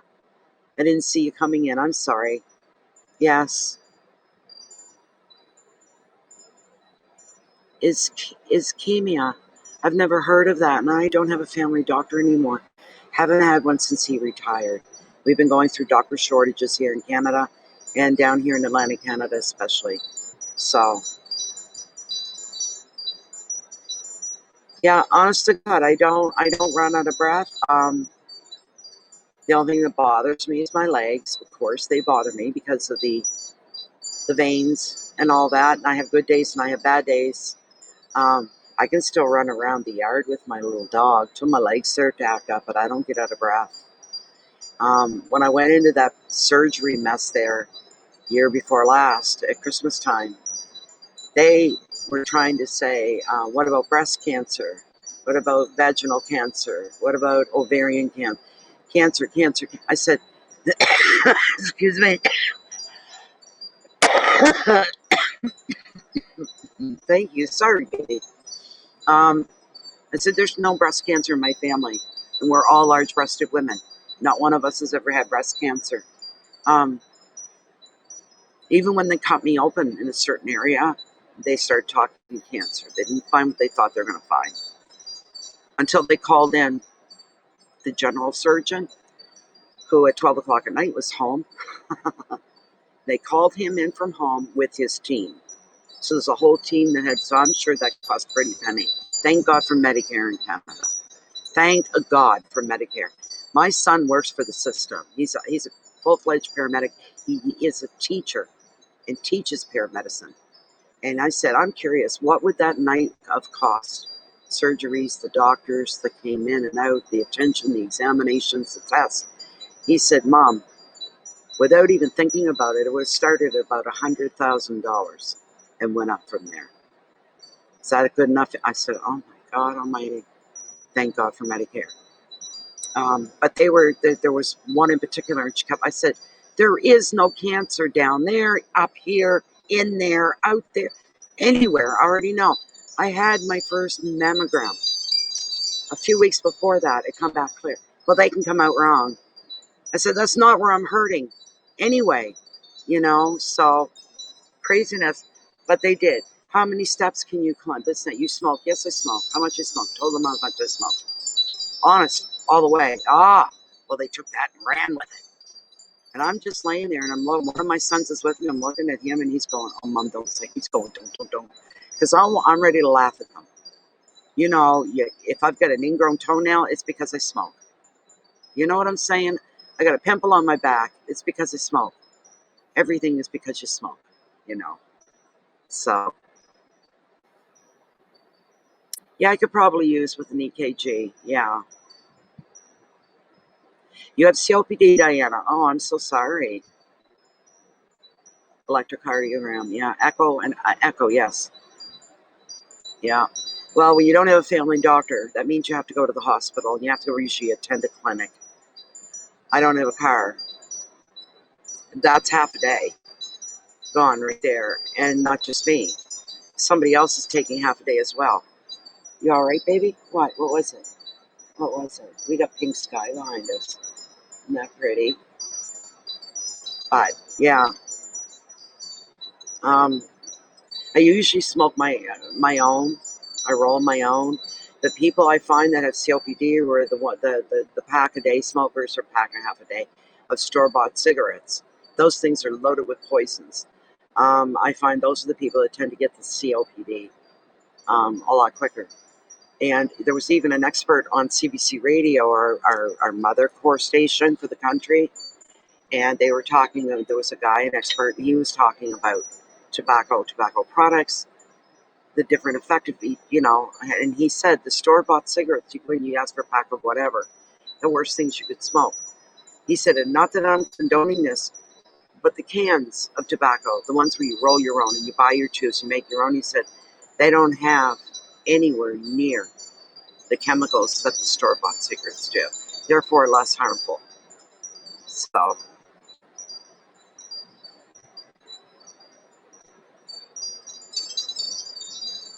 Okay. Okay. Yeah, no, I've heard of heart infarction. My son talked about it a few times. Yeah. Yeah, just tell them you quit.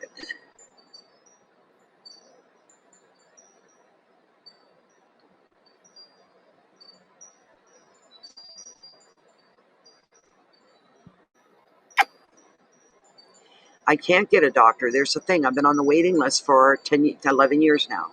I've been on the waiting list for a family doctor. So, what do you do?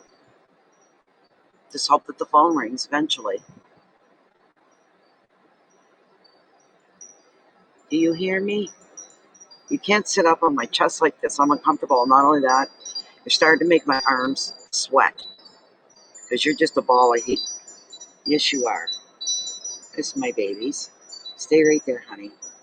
This is the slowest night in history for Bay of Fundy Fortunes mini readings. Slowest night in history. I can't believe I keep looking thinking the thing's got to be lit up. It's not lit up. So, hello, Claudia. Thank you, Claudia. Can you guys hold on a minute? I'll be right back. I'll be right back. Just 1 minute, please. What a gorgeous night. It's beautiful. It's a beautiful night.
There we go. I'm back. Ah,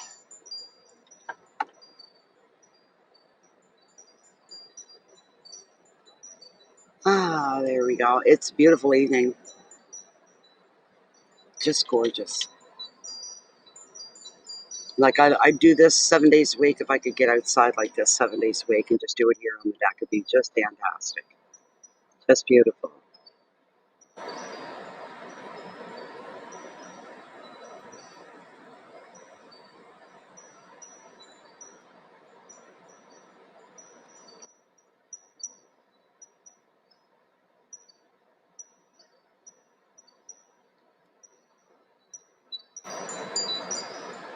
Oh my God, I can't believe. It says Friday night. It's probably not going to get busy at all. And you know what? I could come in here, ask Jennifer, come in tomorrow night, and not be able to keep up, and have a big long waiting list. So there's no predicting. There's no predicting. Is there, Jennifer? Cannot predict. So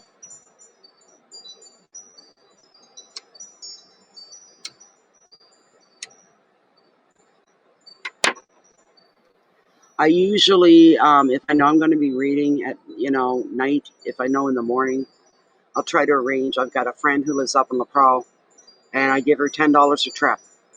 Just come pick me up, take a quick run to the store, come back, and I give her $10 for doing it. And she's busy. And my other friends that usually come out, they couldn't make it out today, so screwed. I prefer the tobacco, but the thing is, you got to stand there and roll. It makes a mess, and it takes time. It takes time. I hate stopping to take the time to roll. That's what I'd rather have. And I've gotten in the habit, and somebody said, oh my God, Natalie, the most expensive cigarettes. I said, they're the cigarettes everybody grew up on. And they're the most expensive now because they have the least additives to it. That's why. They're the Cadillac of cigarettes. It's Export A green, right? So, and they don't burn as quick as, say, John Players. They burn up too fast for me. I prefer the Export A king size. And one cigarette, I'll chip that thing out 3 or 4 times before it's finally done. But it's the Cadillac of tobacco and cigarettes as far as store-bought cigarettes go. And that's why I pay maybe another $2 more. They were, oh my God. I said, I know, it's a lot of money. But I don't drink. I don't do anything else. That's my vice, is smoking. And maybe the day will come and I'll go, I don't want to do this anymore and quit. My mother did that. My mother, doctor said, you got to quit smoking. She'd be like, okay. Smoked for 40 some years. She went home. She never touched another cigarette like it was nothing. Well, he never told me I had to quit before. He should have said that 20 years ago. I would have quit. But he never did. He just said it. So I said, okay, so I am. I'm quitting. And she quit. And it never bothered her, if you know what I mean. So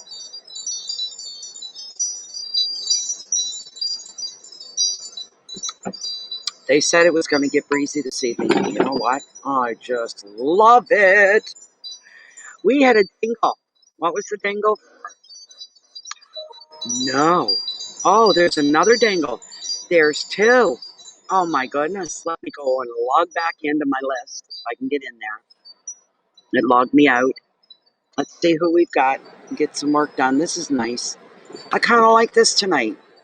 Yeah, I'm flat broke, but that's why, more or less why I'm here. I get something out of it. But tonight I don't care. This is just relaxing. These days will not last forever. Before we know it, it'll be fall and winter and I won't be able to do this. This is like a night out for me. How pathetic is that? I'm pathetic. Really. These glasses are bugging me. I gotta get some new ones one of these days. I keep forgetting the things I need. I go to town and I forget that I need. I'm just waiting for PayPal to load up here and open for me. How many tabs I got? 1, 2, 3, 4, 5. 5 tabs open right now. So,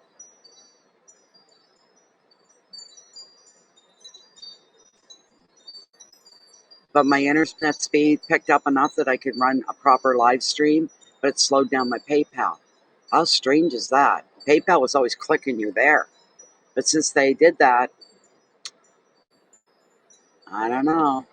Maybe they make my streams a priority. They can do that. So,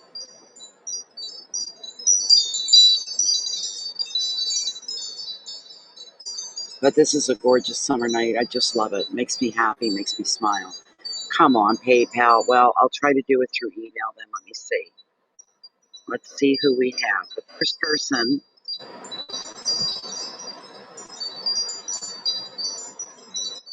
Oh, Rhonda. What? Oh, my goodness. What did I tell you guys? Because we don't do whatever you call it, super chat. It doesn't announce. But for people like Rhonda, Rhonda has donated for her one card reading, and I'm just blown away. $63.53, and thank you so much, Rhonda. Oh my gosh, Rhonda, really? Oh my god. All your cigarettes are cheap. Yeah, we can't even buy menthol or flavored cigarettes of any kind in Canada anymore at all. I used to like menthol every once in a while. But thank you so much for your donation. And she wants to know what's going on in the next 3 months for her. So that is amazing. Just look, PayPal still hasn't loaded. I want to get the second person after Rhonda to be prepared and ready. So I'm just going to grab their name and give them a heads up to not go anywhere, to stay close by. Diana. Hi, Diana. You're right after Rhonda. Okay? There. You're right after Rhonda. Let's see. It's a nice, easygoing night. I love it. What will the next 3 months have in store for me? Is Rhonda's question for tarot. So let's find out what's going to go on here. And get my camera back up here so I can see. There we go. There we go. All right. Here we go. My son's a paramedic. He's never smoked a cigarette in his life, but guess what he's hooked on? The vapes. The vapes. Vaping. He picked that up and loved it. Hasn't put it down. Loves it. Loves to vape, but he's never smoked. Funny thing. I do. It's how I count my blessings. Blessing here, being able to sit here right now. I didn't think I'd ever do this again. What happened the other morning, I thought my days were done. They were numbered. I thought I had an agreement with the universe that it was going to let me live to be 82. That's what I want. And the reason being is because of my little baby here. He'll live to be about 15. I have to outlive him. He would die of a broken heart right behind me. If anything happened to me and I disappeared out of his life, he would die of a broken heart. Where I don't work and I'm retired and all that, I'm home 24/7. We are together every minute of every day. And it's been that way, and he's only a year old. I need to outlive him. Then I'll die. I'll be the one that dies from the broken heart, not him. But give us a few years here together. Do you know what I mean? This kind of a thing. So let's see here. All right, Rhonda, what is going on for Rhonda over the next 3 months, please? Can we get a 3-month? I'm going to pull Rhonda for you. Nobody else can like it. But for you, Rhonda, you know what I'm going to do? I'll tell you what I'm going to do. I got a card turned around. It shouldn't be. There we go. I'm going to pull 3 cards, one for each month, Rhonda. That's something I never do. I'm going to do that for you. You've been a great conversationalist. You've been very entertaining and engaging.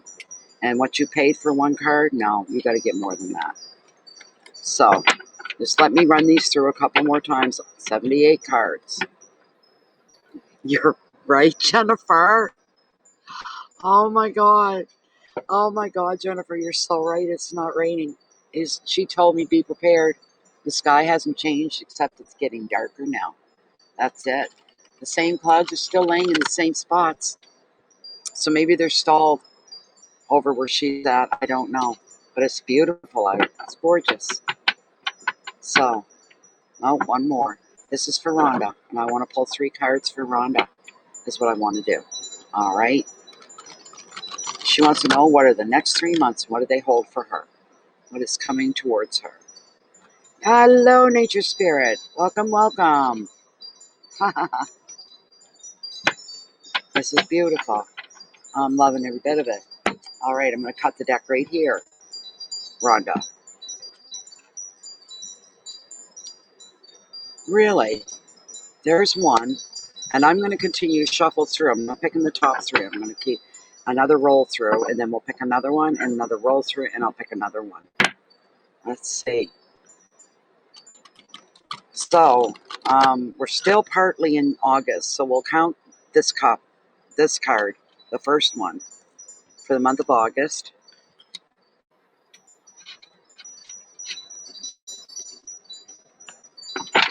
This table's hard to manage these cards on. I'm going to cut the deck again. September. Nice. And October. But I needed to run them through here. Bring me the reading card for October 4, Rhonda, please. Please bring that forward for Rhonda.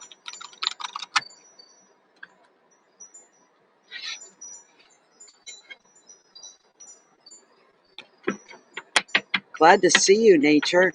I watched half of your reading from last night. I seen Jennifer's post that she shared. I'm like, oh my gosh, I didn't know but it was done. It was over 5 hours before.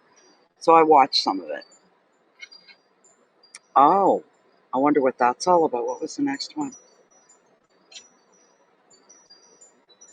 Oh, so close. Okay, there we go. So what I pulled for you, Rhonda, here, we'll say for August, we've got the 3 of Cups. And it's representing reunion for you. Reunion. Yes, yes, I did, nature. Hi, J-Dor. How are you? Yes, Three of Cups. Threes, of course, Rhonda, you probably know that threes a very highly revered number in the world in general. Holy, highly revered. Threes, the number three, anything that comes in sets of three, very powerful stuff. Very powerful. Normally, the threes represent the Father, the Son, and the Holy Spirit, which some people see that way, some people don't see that way. That's okay. Um, but this is the card of a lot of action because it's within tarot. The threes represent a high activity level going on in your life. So that's for the rest of August. Shows you being busy, being purposeful, responsible, rational, um, feet are on the ground, smiling even through sour moments. You're smiling even through sour moments. Why did my motion light come on? Just a minute. Something set the motion sensor off. That means there's an animal down below there. Get out of the way.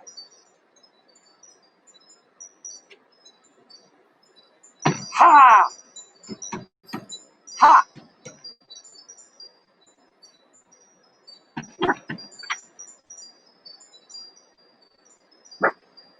It's okay, baby. Whatever it is, it must be gone by now because I scared it. It's okay, baby. No, you don't want to be sitting here outside and there's your one of your motion. I got three of them and there's one. And have it go off. Well, what the hell set it off? An animal. Probably a coon or a fox. So, you are busy. Wonderful. Wonderful.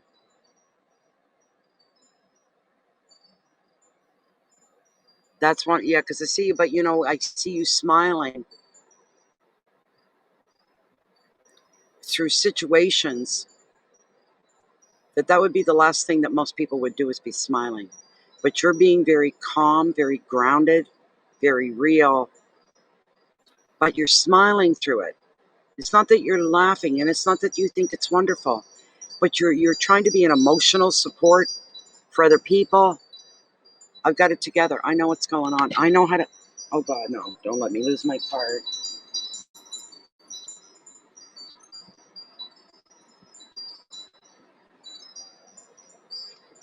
I don't want to fall in between the crack and the deck. Cracks there. Now I'd have to go down. There's a wild animal below. It's doing something somewhere. But yes. Where is my? I do. I just see you busy for the month of August. Big time. Big time. Big time. But it's a 3, which means good activity. Not bad activity. Good activity. You gather together with your friends and your family to celebrate something.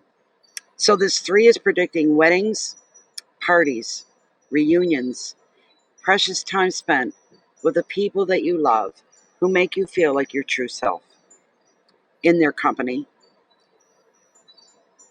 And the company's very uplifting for you. It's fun for you. It's actually replenishing for you. If you happen to be single, Rhonda, and if you're kind of half hoping to find love, there may also be an opportunity for maybe some flirtation going on. If you're working on a project as well, a creative project of some kind, now is the time for you to get in the zone. Anything that I hope mosquitoes don't carry COVID. Um, you're being encouraged. Anything that's under your belt, anything that's your baby, some kind of project, some kind of initiative that you've got on the go, that um, now's the time for you to get into the zone, to buckle down, to really put all your focus and your energy in on something. You're always hoping to find love. And you are going to a wedding. The COVID patients, yeah, I believe it. You're really good like that. When you walk into a room, you exude calmness, confidence, and hope is what you exude when you walk into a room. I've been in the hospital enough times in my life, and I know who to go groan and turn away from, and I know who to watch and listen to and hang on to, because they're the ones that bring a lot. They give me hope. They make me feel better. Their very presence is a wonderful thing. And that's the effect you have on people. This is a beautiful thing. There could be some flirtations directed at you. Why don't you pay attention a little bit? Don't seem desperate, right? You don't want to seem desperate.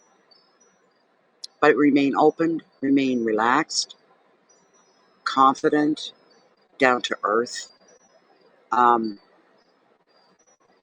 why are there mosquitoes? There shouldn't be. I think I'm going to light the smudge and let her go, I guess. Good thing I got lots. This is still yours, nature spirit. This is your smudge yet. You guys hear what I can hear else? What's been added to this cacophony of noise? The crickets are ready. It's their time of year. I adore crickets. I love them. I'm getting mosquitoes in under my eyeglasses. Not for long. Come on, bitch, burn. There we go. And that's what I'm going. So I'm going to, where am I going to put this where I can have the wind blowing in my direction? Just a minute. I got to get things set up here so that I'm comfortable for the reading. Let me see.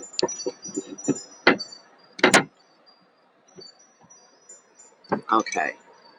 Is this going to work? I think that's going to work. That's a bit too much, actually, and I don't need sparks coming at me. It's a darn mosquito. It's like, what the hell?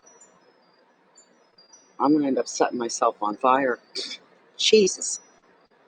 I know where to put it. Right over here in the barbecue. It'll be safe. It'll burn proper.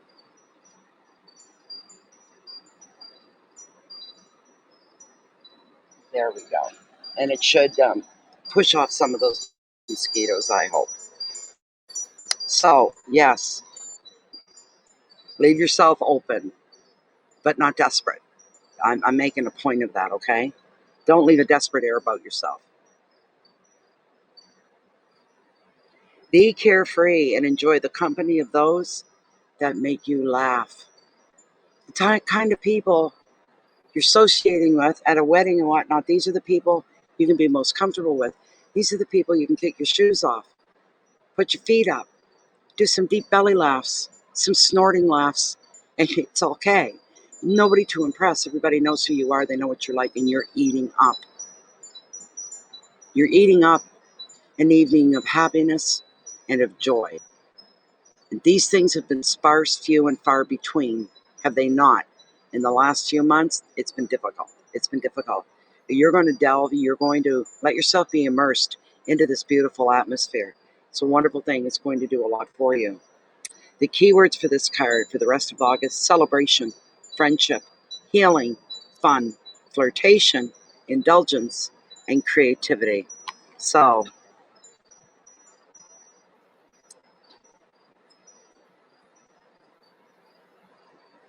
I love crickets. Love them.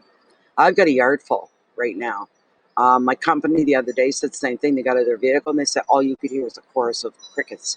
And they're everywhere, is what they said. They're everywhere.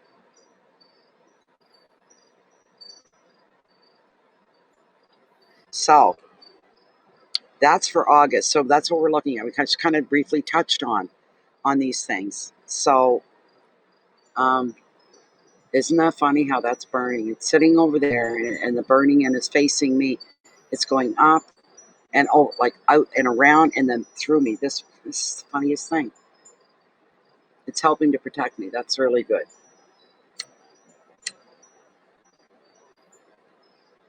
So, anyways, no, I'm not. I'm not into dead animals or anything like that. Nature, I don't.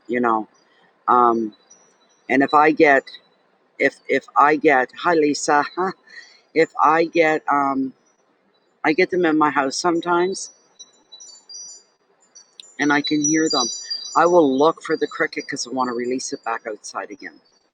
When a cricket makes a call, the call is big. There goes my light again. Ha! Ha! got critters of some kind. Okay, baby. Now you stay right here with me. When crickets go cricket, cricket, and they're cricketing, whatever you want to call it, from what I've read and researched, that's a call of love. It's kind of like the fireflies. They only light up and the light goes out. They're looking for a mate. They're putting out attention. They want a mate. So, spirit is always present, my dear. Always, always, always, always. So now we're going to get into September. And you know what you got for September? It's not a bad card at all, Rhonda. You've got the King of Wands. And being wands represents fire and passion and love, excitement, animation, very animated moves, thoughts. There's sort of a lot of excitement because, and he is the king of practicality, also the king of passion at the same time. So this is a beautiful thing. Beautiful thing. This is for the month of September. Who here doesn't love the month of September? You gotta love the month of September. It's the friendly month. It's a friendly month. It's a friendly time. What was I going to say? Even September weather is usually very friendly. Usually. You can get rainy sometimes and a little chilly. I don't think it's going to happen this year. I think we're going to continue on as we are for a while. So with the King of Wands, he is the very last card, actually, in this book. Love September.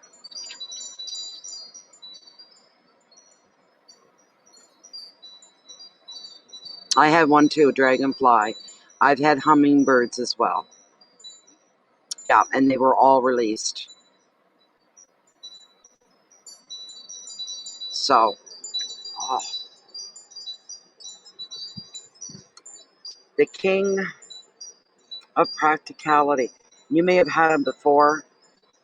It's going to mean something different just about every time. I could have the King of Practicality. I've had repetitive cards in one evening for all different people, and everybody that I read for with the card was a different reading with the same card. That's what happened. That's when spirit comes into play, is usually what happens.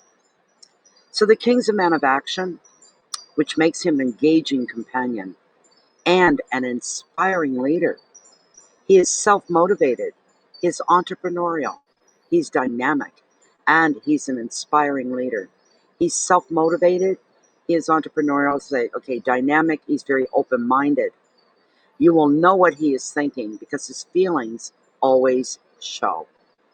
Travel may be important to him. He is connected with many people from many different backgrounds, different than his own. If this card is resonating with you, there is a lot of times it may look male. There's no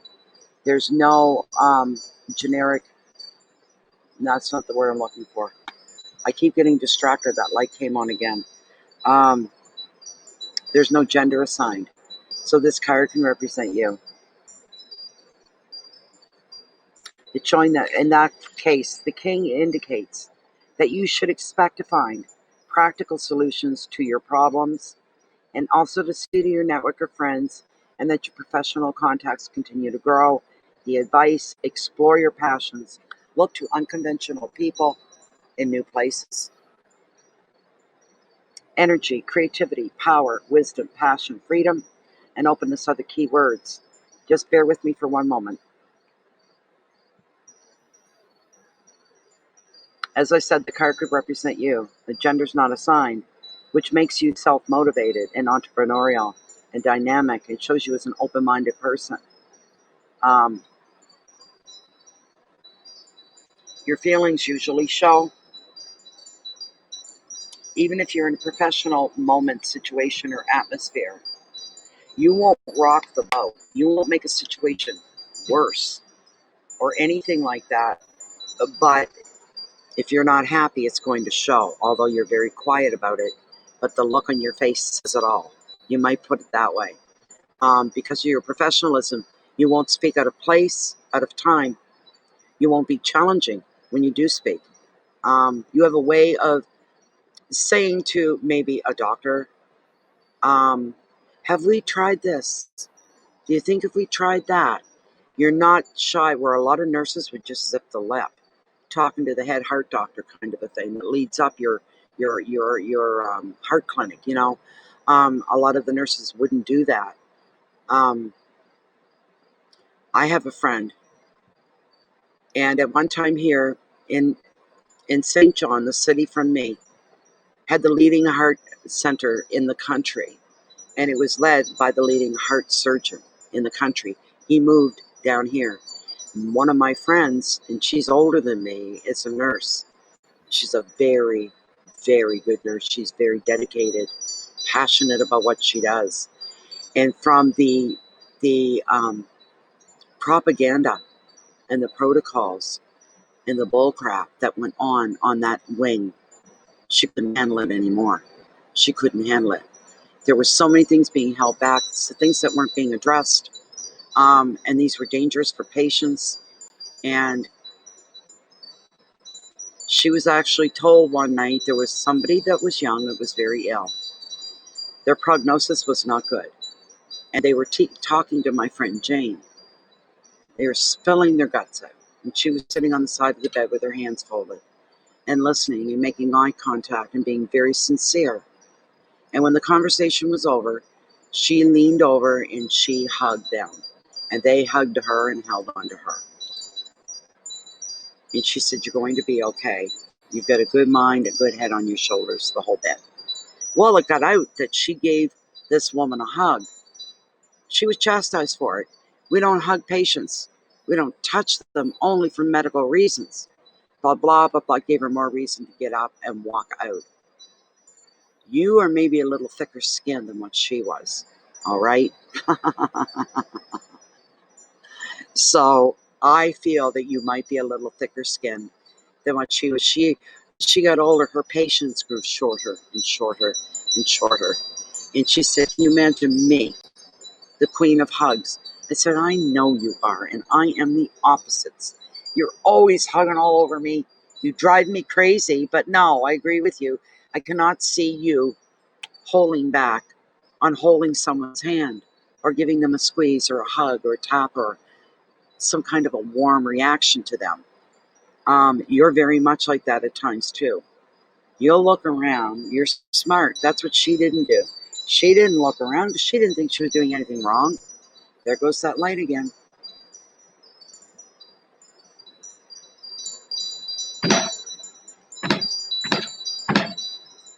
Make enough racket.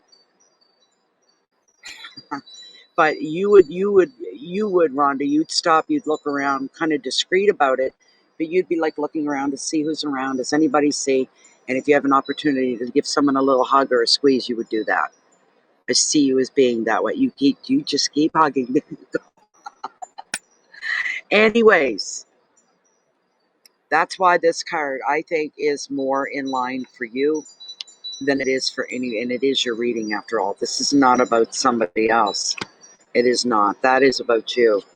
Um, because even the card claims you have wisdom and you're passionate about what you do and you have an air of freedom about you, which is beautiful. And you're very open and direct with respect. You never allow your passion to lead you into anything that shouldn't be, anything that shouldn't happen or shouldn't be done. You do what you feel with your intuition. What is the right way to go? What is the right way to feel? You could be standing there beside the bed or sitting on the edge of the bed of a man who's terminally ill, but the guy's a creep bag. Dying or not, you wouldn't reach out and hug him. He's a creep bag because he'd try to cop a feel, and you know that. So you don't just, you know, blindly do this with people. You're selective, and that's a smart way to be. My friend Jane, not so much. She'd hug a dirty old man, you know, and then get upset later if he kind of patted her fanny or something while she was hugging. You know what I'm saying? That kind of a situation. Um, but here's another thing here. The whole part for you, Rhonda, about exploring your passions and to look to unconventional places, unconventional people. Why? Places you wouldn't normally go, normally be seen, normally do. It's because of one word, another one of my favorite words, and what it means. Inspiration. When you expose yourself to something new, you walk away and you go, wow, I've never seen anything like that before. I've never met people like. You find it overwhelmingly inspiring. You get this new pound, this new zest for living and for life. And you want to continue on learning more, embracing the different people, the different ways of life, the different traditions, so that you're a more well-balanced person. It's not just that. It's simpler than that. You love it. You love the new and unusual. If it's new and unusual to you, you're spellbound. It takes nothing to grab your attention because it's something new to you and it's fantastic. It gives you another surge for living in life, is what it does. So, wow. For September, continue on being self motivated, continue on with an entrepreneurial mind, continue to be dynamic, even more so. Continue to be open minded, and your feelings always show, but there is a wall that you put up, and it's a connection that not everybody's going to get, and they're not all going to reach. They're not all going to understand. And you may be doing a bit of traveling. If the travel quarantines and all that stuff ever get lifted, you plan on doing some traveling. You're probably going to plan on um, taking a trip, somewhat of a vacation, because I'm sure you're working very hard. And I'm sure right now your work is intense with everything that's been going on. All you need is a heart patient to contract COVID-19. How horrible that would be. Something like that could kill somebody with a heart condition. So, I know I've got my problems with my arteries and whatnot, but I'm very careful when I go out. And you know what? I've been pulling my sleeve down to open doors, public doorways, for the last 12, 13 years. I go into any store anywhere. I've been doing that all along. So in a lot of ways. And I don't like people breathing down the back of my neck in a lineup. If they do, I turn around and look at them. Give me a little bit of breathing space, please. You know, um, being in the medical field and with COVID going on the way that it does,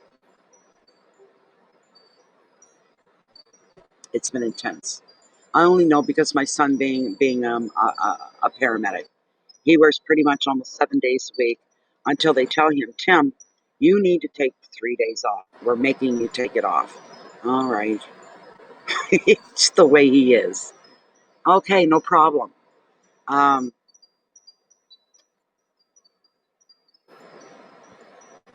I see you going full out, doing the whole Southern thing, going to, the Bahamas, Bermuda, Jamaica, places like this, doing the whole full picture vacation, sun vacation after stressful months of hard work, being on call constantly, not being able to go anywhere, not being able to do much. You're constantly on call. You need a break from that, and it's coming. I feel that you're going to be doing, not by yourself, you're going to be with other girls, other ladies, probably doing the same thing. Um, so you need to keep on doing what you're doing, and it's whatever I just said to you. Um, and you should expect to find practical solutions to any problems, practical problems. These things should come easy for you now, easier to attain, and I don't know why, but that's what I'm saying here. So that's September. It just shows you active, lively, setting examples, being an inspiration to people. Your actions, Rhonda, speak for themselves. You don't have to sell yourself verbally. You don't. You don't have to prove anything verbally. People are watching your actions and they're inspired by how you carry yourself, how you produce yourself. This is like second nature to you, the medical field. Second nature. You wear it like a second skin. You're very vital to what it is that you're doing. That is going to come through. That is going to show as well. Hawaii to see family? Well, hell, right?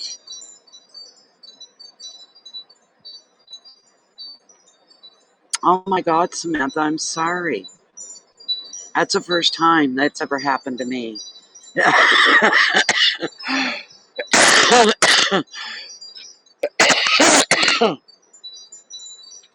If it happens to me again, if it happens to me again, going through that heart thing, what I went through, as long as I'm able, I'll get the phone close to me, I'll dial 911.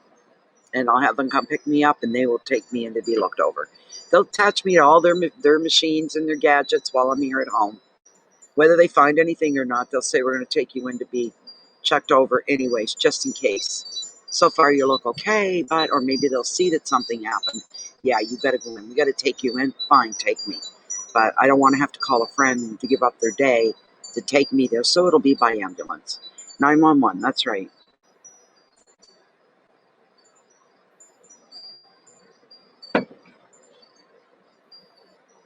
Yeah. Here we call it ER, emergency room. So the last card, look at this. This is the Four of Swords, and it represents recovery. And that does not surprise me at all. You're going to need a change pace. You're going to need a change view. You're going to need a change in any way you can make changes. So do I, Rhonda. 81 milligrams. Yes, every morning, except this morning, I took one plus my vitamin D3. That's all I take, and my insulin. Later this afternoon, I took another 81 milligram. I took 2 today. I want to make sure that my blood's flowing properly. So I've got some ABC in my fridge as well, and I'm thinking about taking a shot of that, but not before bed. So if I do, it'll be after the camera. I'll go in, I'll take a shot, mix it with a little bit of water. That's supposed to help clean the blood out and all that stuff too. So, but anyways, look, we've got recovery here. I think if you're not careful, Rhonda, that you're going to suffer, or you could suffer. That's why the vacation with burnout, classic burnout. And it's because of the time that you've been putting in. Even when you're not working, you're working up here. In your mind, you're working. You're concerned, even when you're not working. You take that home with you. You never know what you're going to face your next shift. That's always on you. What am I going to be dealing with today? What am I walking in on today? What's going to be required of me today? So you're coming close to maybe a little burnout relating to the job. And this fours are all about stillness, calmness, rest, stopping, everything coming to a stop. Nothing's moving. In this case for you will be something really, really good. So let's see here. Where are we? Swords. Swords. Back. Give you the generic side of this card. Okay. Now is the time for a break. Now this is October, which may be your choice or imposed upon you. As you take some time away from work, a relationship, or a stressful commitment, this quiet time is necessary and an opportunity to look after yourself, an opportunity for you to rest, recuperate, and enjoy a gentle pace of life. This four also shows that you may need to put some of your plans on hold. That's not a big deal. You're not going to get behind. You're not going to pay a ghastly price for being late with something. There's a thing called divine timing where the universe intervenes.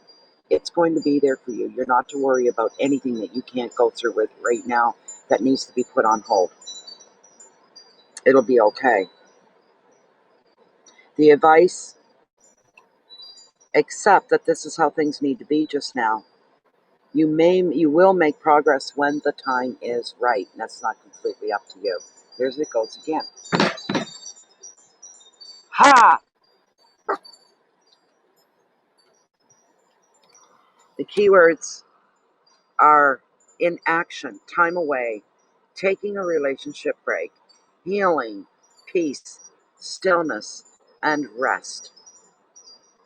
All right? You need to pay attention to that. The fours, I always liked fours until that night with me. I seen 27 fours that day. At 7 o'clock that night, off to the hospital, off to the ER I went. 2 surgeries, the whole bit.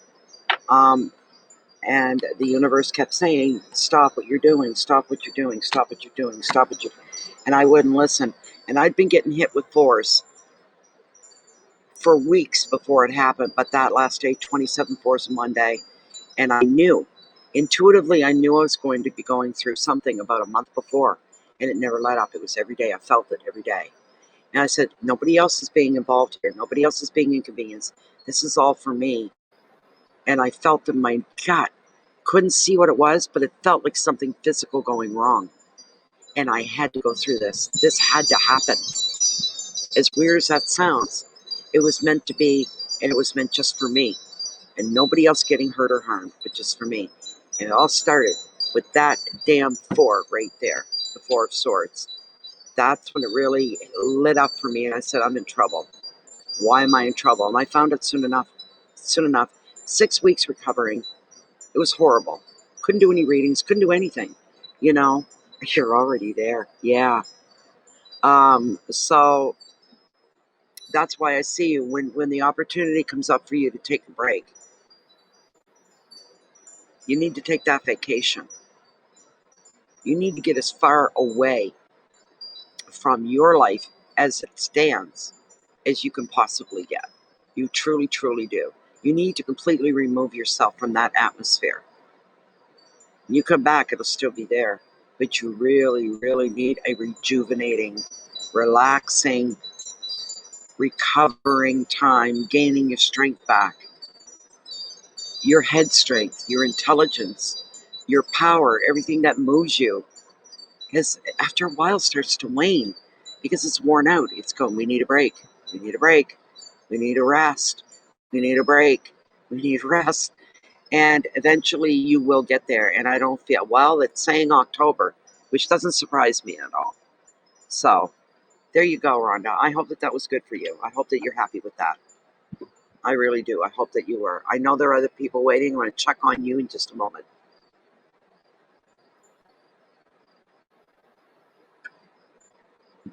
I'm going to need more tea.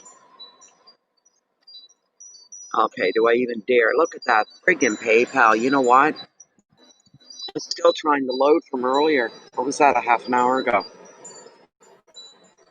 I just refreshed. Let's see if it'll refresh.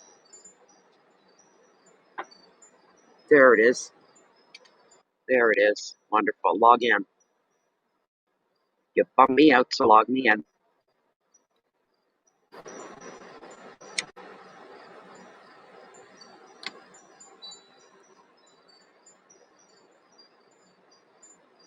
Oh my goodness, look at this. Oh, good heavens, good heavens.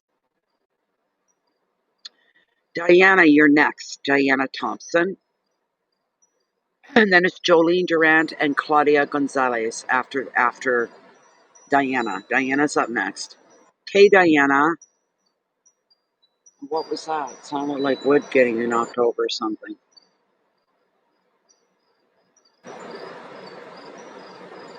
Hello, Lachey. How are you? Welcome, welcome, Lachey. It's good to see you always. Always good to see you.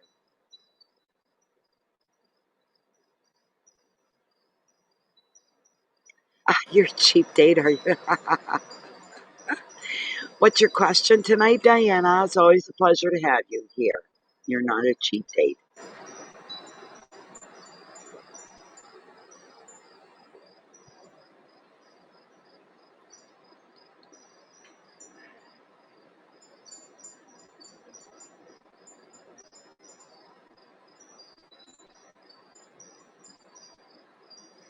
I'm loving this. Being outside and you guys are all here. This is just Fantastic.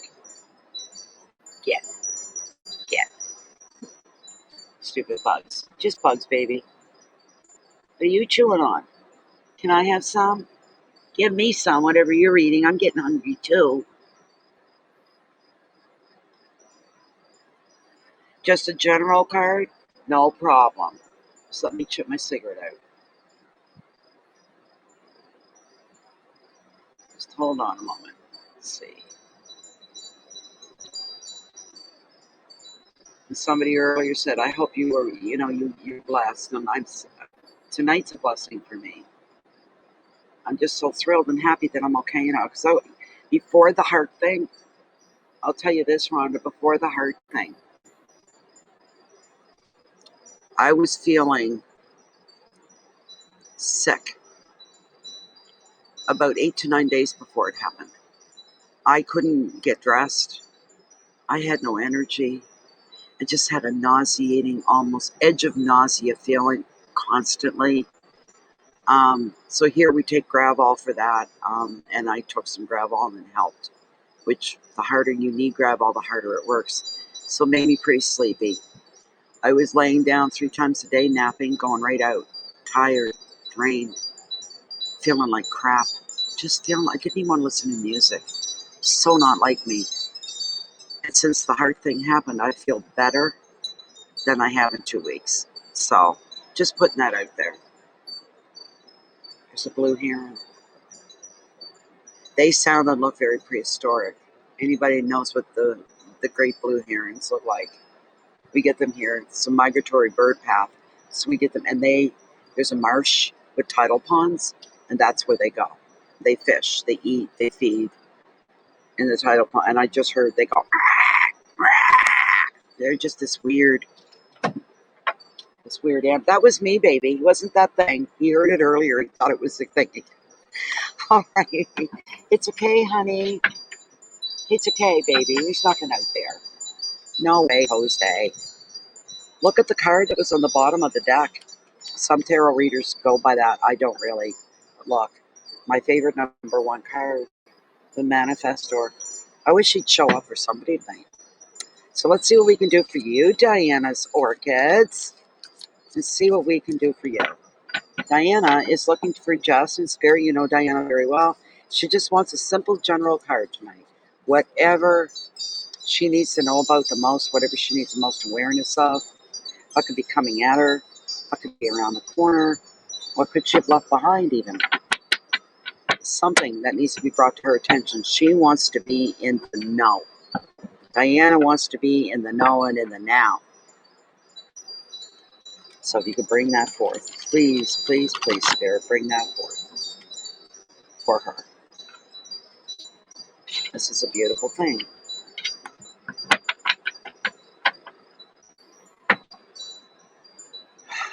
Oh, I love these summer nights. I like the nights better than the daytimes, I think.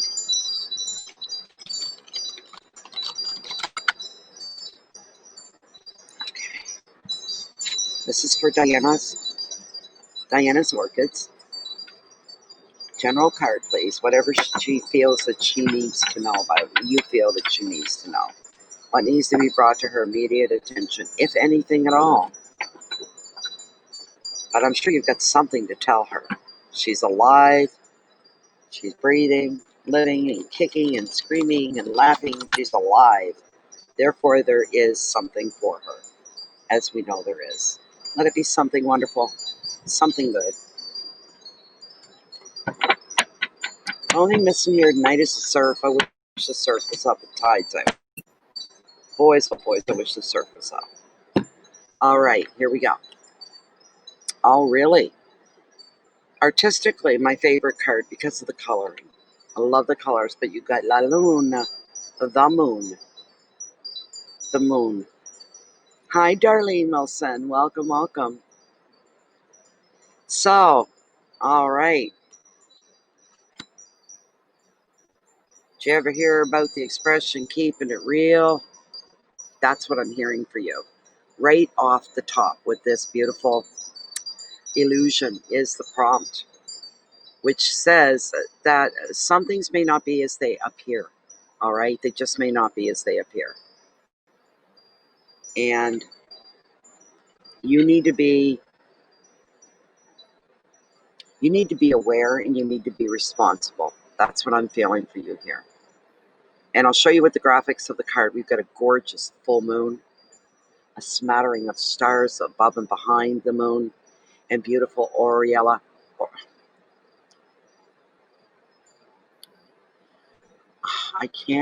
I lose words. Aurora Borealis, the northern lights on either side. This is an illusion. And the reason being, when we get full moons like this, and this looks like a super moon, it washes everything out in the sky. There are no smattering of stars. You may see the closest stars, maybe from the Big Dipper, one here, one over there, scattered, but no smattering of stars. The colors of the Aurora Borealis, no. They would be faded, washed out, almost invisible. Damn it. I don't know what's setting that off, but something seems to be setting it off. Gorgeous card. But the biggest thing to mention is not being drawn into illusions, being held by things that are illusions, not real, not the truth. You need to step up your game, you might say. You need to be Miss Super Aware. Miss, you can't pull the shit over my eyes. You can't pull it over my nose. I'm here, I'm real, I'm awake, I'm aware, I'm in touch. That's what you're going to be putting out there. So, let me get the generic side here.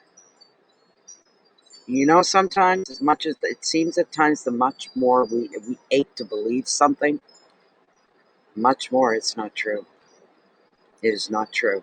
And that's disturbing. And it's upsetting. I think it is anyway. I really do.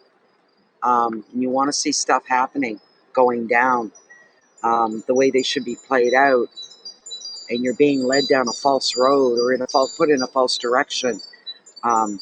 That's the things we need to be careful of. The moon is watching you, and it's questioning what you see.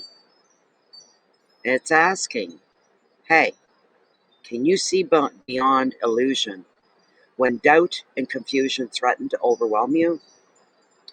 Here's a situation or a relationship may seem appealing under the romantic light of the moon, but will it stand the test of time? Your intuition may be telling you that everything is not as it seems. Another meaning of this card is that hidden fears, all right, your own hidden fears from old memories could resurface because you're trying to work through an emotional block. So you may be dealing with stuff you thought was over and done with, and here it comes over you, overwhelming you again. Still feeling fresh, even though it could have been a long time ago. You're still feeling that pain. There's something for you to work on, and it's just going to make it better for you. It's to make and enhance you in your life a little more than what it already is. It's real easy to turn our backs, turn our noses up, turn our heads away from unpleasant happenings and situations and people. But it keeps coming back around. It's almost like a discussion that's never been ended, a fight that's never been ended. It's still ongoing.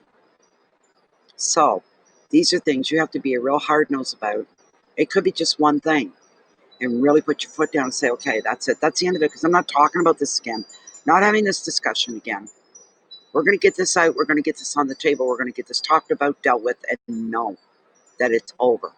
Never to be brought up again, because I'm tired of this. I don't want to be reliving a bad memory over and over again.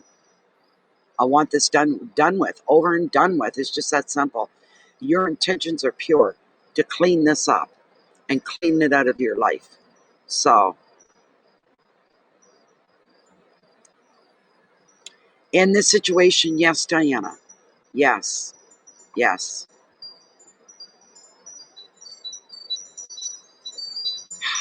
At this time, Diana. Anything that, I'm not saying it's absolutely can't be, but anything that looks too good to be true, you need to do your fact finding on. You need to do your homework. You need to do the digging. You're going to settle this once and for all. And you will not be led by your nose in any way, shape, or form. You're going to stand firm, strong, and tall, and real. Brutal truth, brutal reality. The advice, Diana, give yourself time to work out the best way forward. Your intuition holds the answer that you're looking for, so you need to pay attention to its messages. And then you do that through your feelings, intuition, and your dreams, rather than rely on a logical approach to a problem. If a problem is illogical, then going at it logically is not going to help, right? You've got to find a unique way to get around something. Damn light. There's nothing swinging in front of it to set it off. It's clear. It's in an open space. There shouldn't be anything.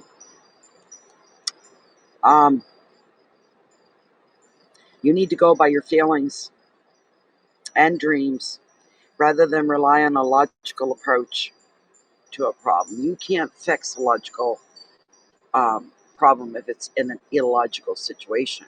You got to pull out the other tools and deal with it accordingly. Your keywords are the unconscious. Now, the unconscious is when you're sleeping, you're having dreams, or visions, or premonitory dreams are falling into place. You need to pay attention to those kinds of things. So, the unconscious, doubt, decisions, dilemmas, sadness, the past, and fear. We've got fear in the past, sadness in the past, and you're going to lock it into the past where it belongs. You don't need to always walk around every now and again dealing with sadness and fear. It's the worst thing for you. You're your best protector. You're your best defender of you. And you're going to be called upon to pull out all the stops and to show what you're really made of, so this doesn't ever happen again, and how you're not dealing with this anymore. It's over and done with. It's a done deal. It's dead. It's long gone. So, good. I'm glad you got it. You just have to stand up and try to be maybe a little braver than what you're normally, the way you normally are. That's what I think, anyways. I really do. So, now we're going to go on to the next card, and thank you very much, Diana. The next person. If I can get my list to come back up here again. Get out of here. The bugs are kind of nasty tonight, aren't they, baby? They are. No, I'm not all done. Yes, I want to stay logged in. Would you stop doing that to me? Thank you. We're all done with Diana. Let's move back. Go on to the next person, please, and thank you. There we go. Look at that.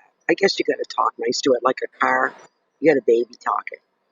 Jolene Durant is up now, and thank you so much, Doreen. What a gorgeous, gorgeous, gorgeous donation. And Jolene has donated $27.77 for her card and her reading. Thank you so much. You want a card to give an eyeball on the rest of 2020. Boy, don't we all want to know that. We really do. With the days and the way things are going, come on now, open.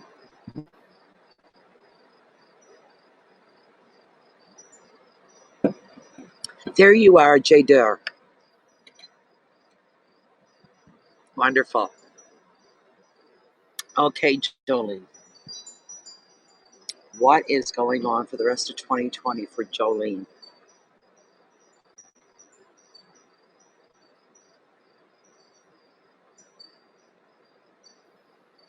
Let's see here.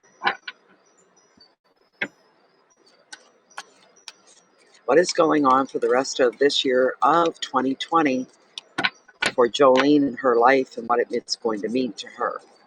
Give me the biggest thing. And then we can add a smattering of smaller things. right? Oh, I don't want to drop my cards on this deck. It's the last thing I want to do. End up on the ground under the deck, and I have to go down and find it in the dark. With my luck, my battery, my rechargeable flashlight's probably low. It would go out just as I need it. I should recharge that again soon. Okay, this is for Jolene. What's going on for the rest of this year, 2020? Just bring that forth, please, and thank you. Come on, get in there. Get in there.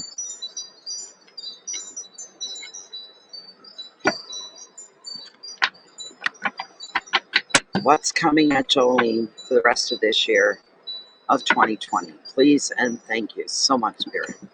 So much.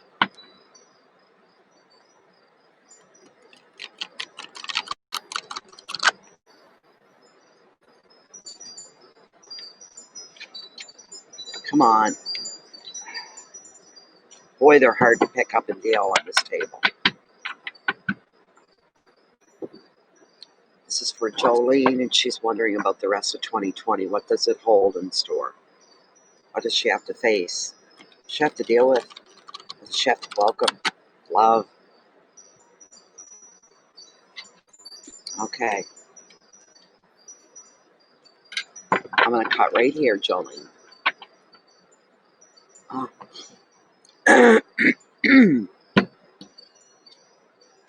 Cutting. And let's see what we have. 6 of Cups and reflection. Interesting, pertaining to your question.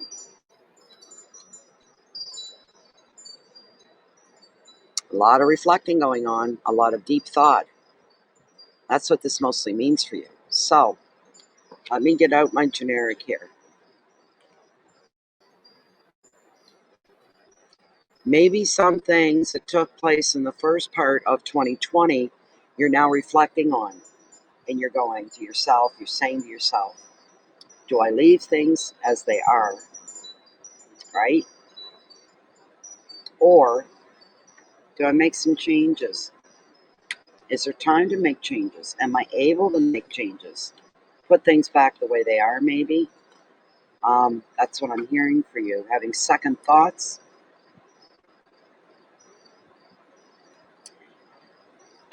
So with this card, Jolene, the past is coming back to life as somebody from your past returns. This may be an old friend or an old flame. Also, and equally, you may find other ways to slip back into the safe haven of your former years through reminiscing over old times or enjoying the company of even children or creativity and play or returning to a favorite childhood place. In relationships, you could find a sense of peace, a sense of security, a sense of comfort. These are all beautiful things.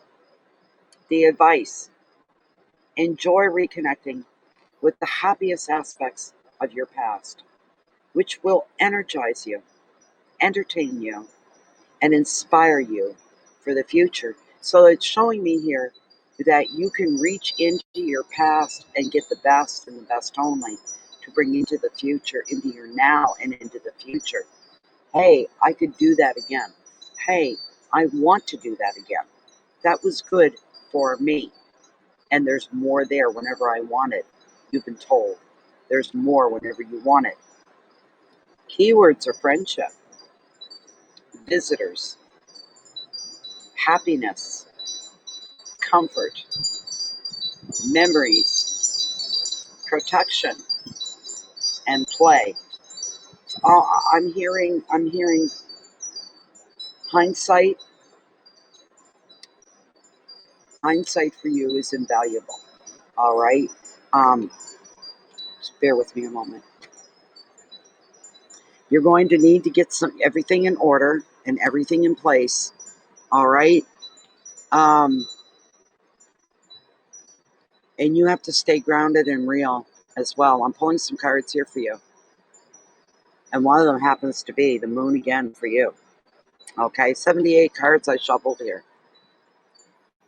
But you need to get things in order and get control of things and put things to rights.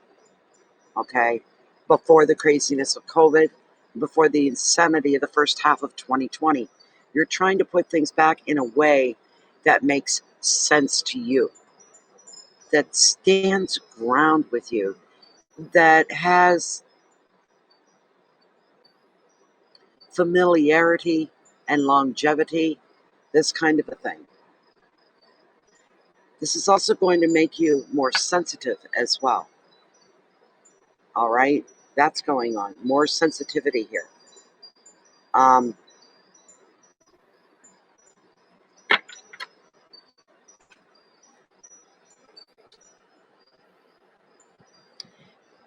this sounds really dumb, but it's almost like a shelf of cups and glasses were sent over like a domino effect.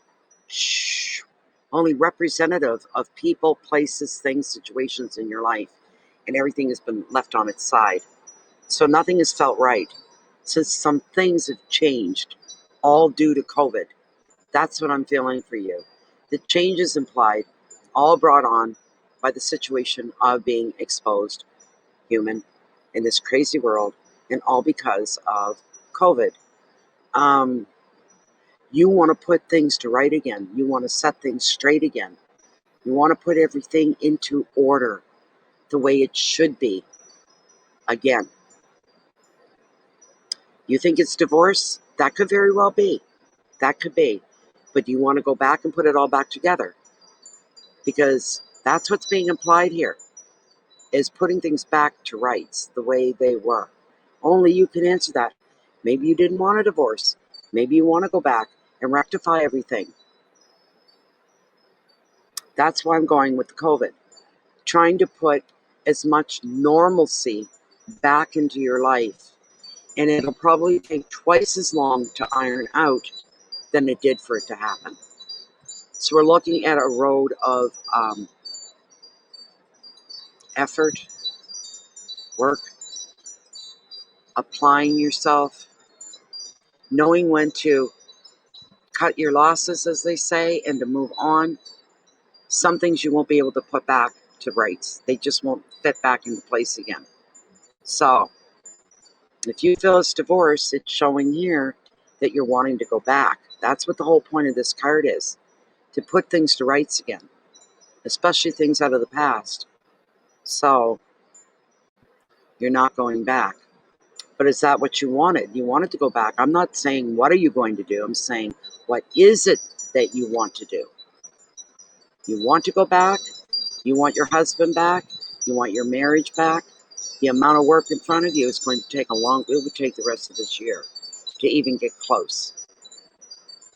But if you stop and think sparingly about different avenues of your life and where you've been and where you've come from and what is no longer standing, what is no longer holding a presence, what is no longer there for you that once before, things you could count on, things you can lean on, people you could lean on.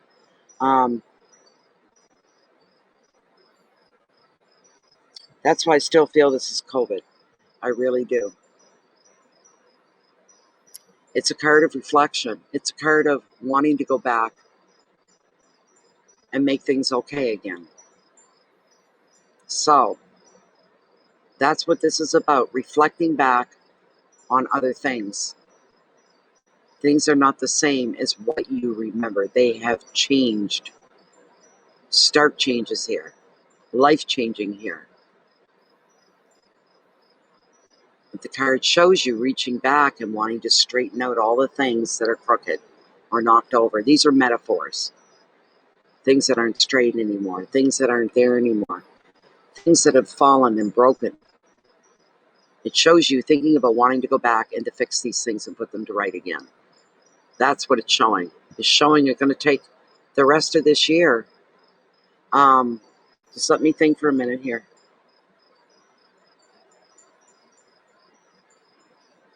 But on the defense of sixes, The sixes always represent balance and harmony in our life as well. And they shows, the card is bringing forth the reflecting that you're doing. And you're wanting balance and harmony back in your life and around you again. The sixes are always good. You got some deep thinking you have to do.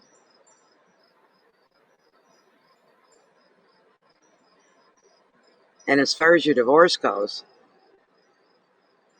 if what you're feeling sincerely within yourself, that be damned if I'm going back there, if it's that kind of thing, or no, I've been hurt, I'm still hurt, so I'm not going back because of that. Or is it, man, I went through hell and back to get out of there, be damned if I'm going back. The card is showing that shows you pining and reflecting to straighten things out that became unstraight as you were going through them. I don't know if any of that makes sense to you. Maybe if you stop and give yourself an evening to think about the things that are not the same anymore.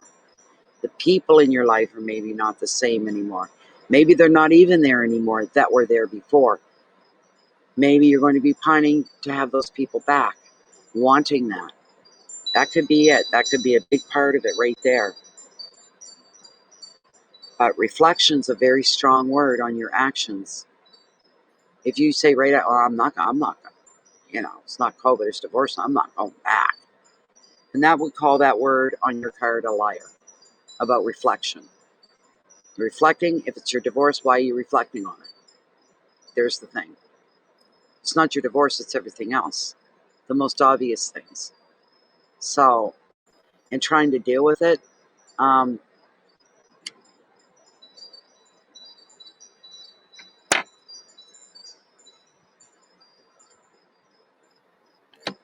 bear with me a moment. What do we got? Having to deal with the past when you're reflecting on something is because there's something there that you need to deal with. There's something there that you want to fix. The following card that comes with it is the Three of Wands. This is a card of high activity. This is a card of being busy, living a full, energizing, satisfying life, and you finding the motivation to continue to move forward and to go. So you put these two back to back, you see. We've got reflection and motivation. Motivation's a beautiful thing.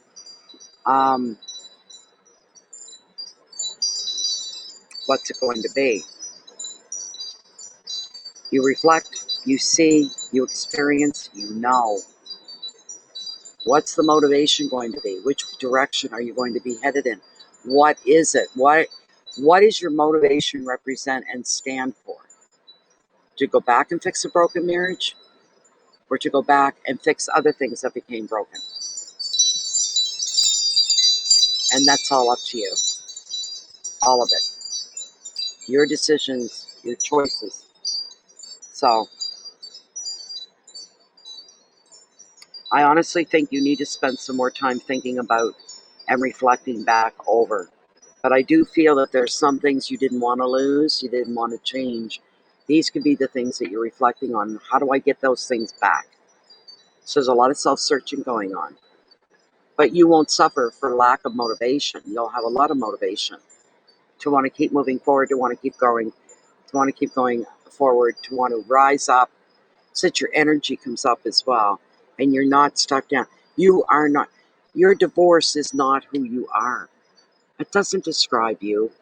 It's just a happening. That's all it is. It's a happening that you went through, unpleasant as it was.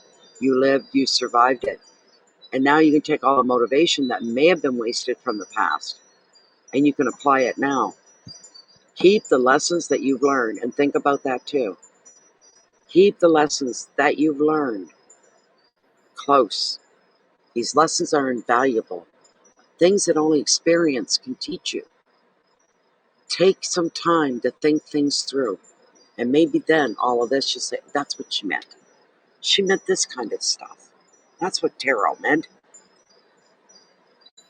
And now that you've had You've owned, you've embraced, you've lost, and you're starting anew. You might be able to revive a few things from your past. Maybe that'll help your life seem like it makes more sense. It gives you inspiration and hope for all the tomorrows yet to come. And you got a lot of them. You're not going to be stuck in divorce mode. It's just one experience you went through. It doesn't describe who you are. And don't let it do that. All right? Learn from your lessons. There are lessons here that you've learned. Embrace those lessons. Say they were hard lessons, they were not fun, but I'm glad I went through them and I got through them and they're over now. Now I can look forward. All right? Thank you so much, Jolene. Thank you so much. Do yourself a favor and do some deep contemplating, some deep thinking. And it logged me out again. It logged me out again and again and again. I'm waiting for PayPal to bring it back up. I'm actually getting quite the wind up here now. I may have to close my umbrella when I go in. It doesn't get wrecked or turned inside out. Wreck my chimes. You know, some people that hate chimes, they absolutely can't stand the sound of them. I know a few people like that. To me, it's like saying, "Well, I hate the sound of angels laughing." This kind of reminds me of it.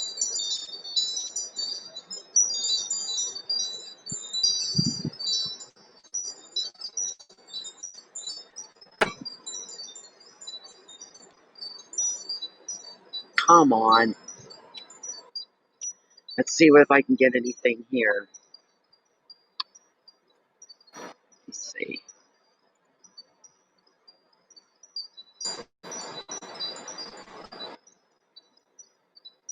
not that one, but the next one. Okay, so that's just one reading that's left here.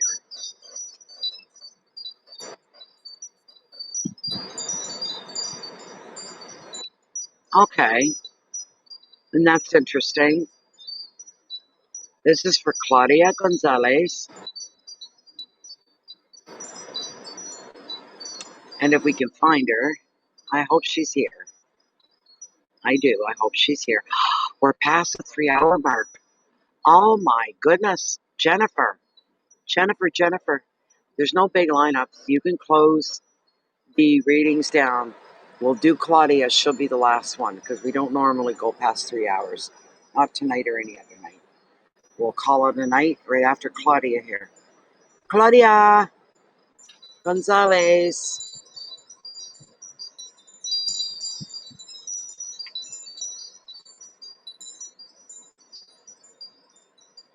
I didn't realize, Jen, and I went on and gave that spiel about being over 3 hours that we don't. I am sorry. Truly, I am very, very sorry. Where is our Claudia?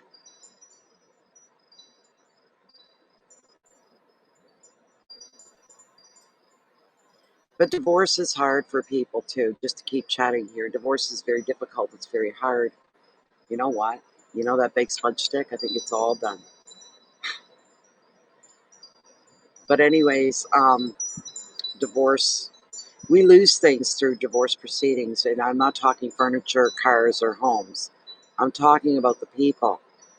Um, you usually have to share the people in your life. Um, who do you get to keep? Who do you have to release? Because it usually doesn't work if they stay friends with both sides, right?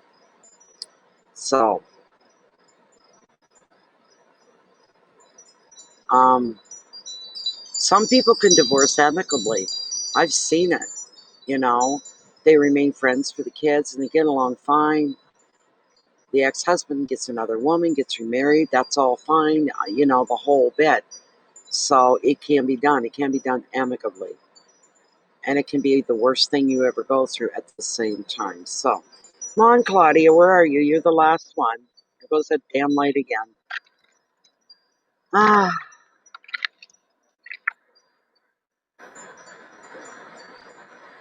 that's true, Jennifer. You've got a good point there. That's so true.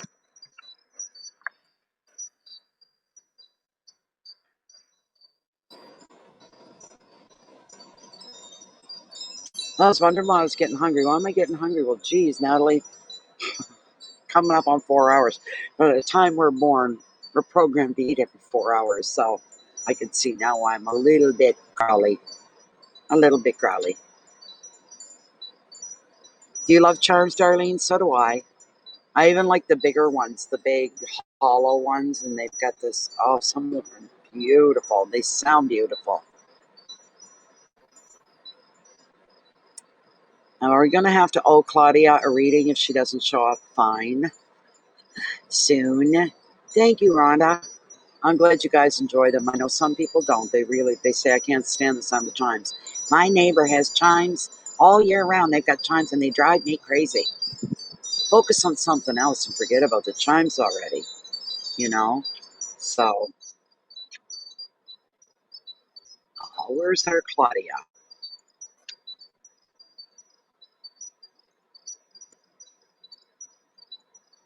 Wow, 3 hours and 16 minutes here. That's 16 minutes too long. So we gotta wait an appropriate amount of time to make sure Claudia's not just lagging.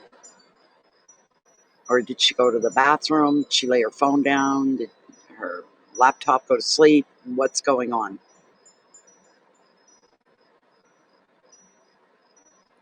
You too, Rhonda, and thank you so much. Thank you. Much appreciated here tonight. Thank you so much. You've no idea. Thank you.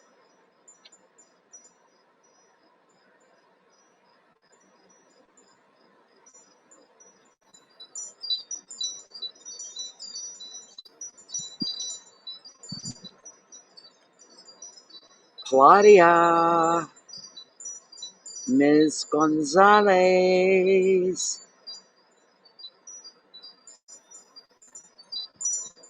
There's still no rain, not a drop, nothing. Do I see any stars? No, I don't see any stars at all. So we're overcast, so I guess cloudy. I can't see any stars.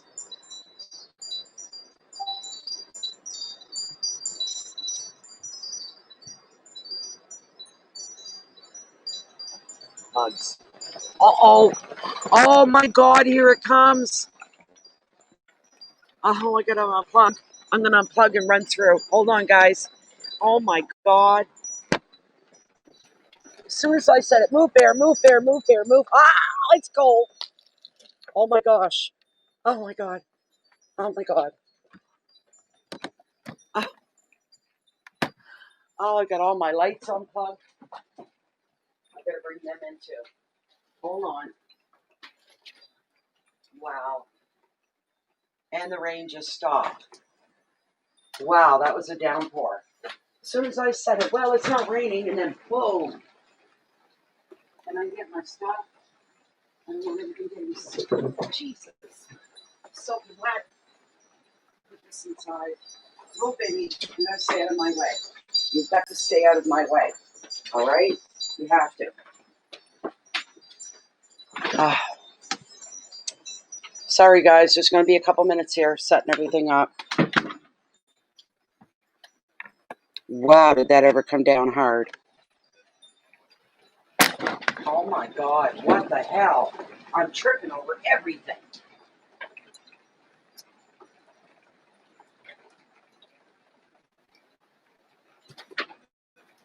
Baby, you gotta go lay down. Please. I got other stuff out there that I don't want getting wet, like my cards. And this has to be plugged into the wall.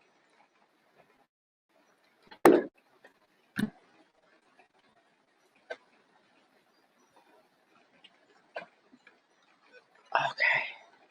Baby, stay out of my way, please. So good here.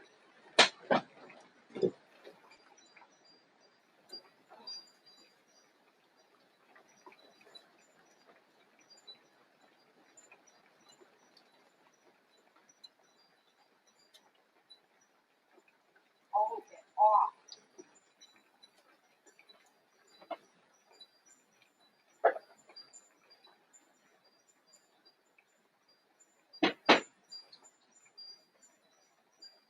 Touch. Come on.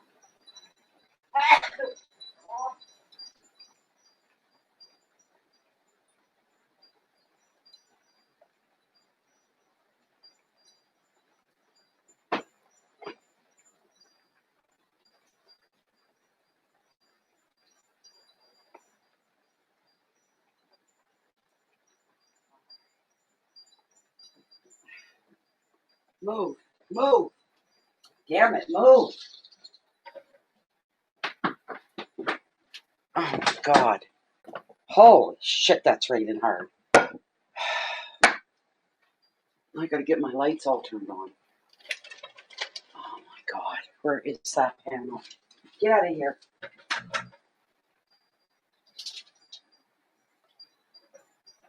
Where'd that panel? There it is.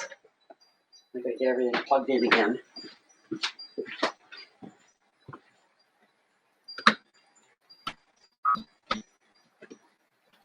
Okay, where did my cords go? Right here. There's two. Okay.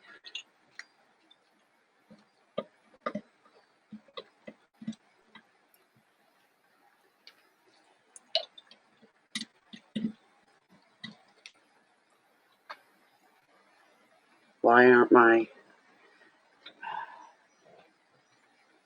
Oh, there they are. I don't even know if this will work because it pulled apart on me. That's my overhead light. Ah, thank you. Now, there. We're back in action. Oh my God. That was wet. Oh dear, oh, there's my glasses. Just a sec. I have my glasses. There we go. Cards. Did Claudia show up yet? I can't even see. Maybe that's what it was, Jennifer. Well, I don't know what happened to Claudia. I only had one cigarette left, Jen. I rolled 10 and that's all I have left. So it was the only one. It was sitting there. So Claudia never showed up, eh?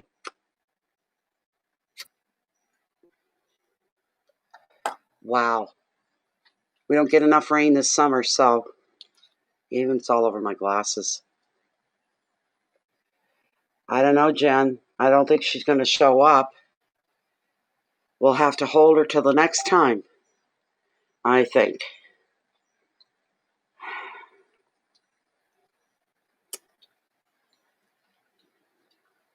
I just said it. Well, it's not raining. Oh my God. It goes to show, be careful what you say, so let's see. She's not in the group. There's nothing you can do about it, Jen. Nothing you can do. Well, I guess we'll call it a night. I hope she gets the replay. Claudia, I may come back tomorrow night and do another mini reading. I don't know yet. But the next ones we come back, please make sure you're subscribed to the channel. Click the notification bell. You really should go onto Facebook and join Bay of Fundy Fortunes on Facebook. You're much easier to get a hold of. And Jennifer always pastes the link within the group immediately when we start a live stream. And that way you know that you can come in. So, thank you, Jennifer. And Jennifer's got you marked in the book. All right? So to reiterate everything Jennifer is going to say to you right now, thank you, everybody, for being here. Thank you for being part of Bay of Fundy Fortunes, even if only for a few minutes. Please subscribe to the channel here on YouTube, Bay of Fundy Fortunes, FUNDY, and click the notification bell, as I just said, to make sure, well, you can't count on YouTube to send out notifications. That's why I encourage people to join the Facebook group. Pretty simple. You don't have to take part. You can lay back. You can just watch what's going on.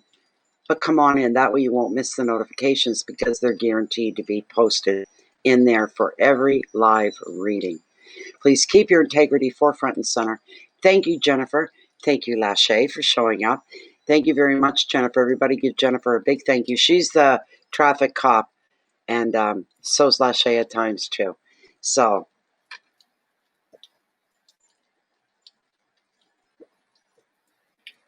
yes, so always try everything you do that your intentions are all coming from a place of good intentions, everything you reach out to the world, every action that you take. The universe knows you inside out, upside down.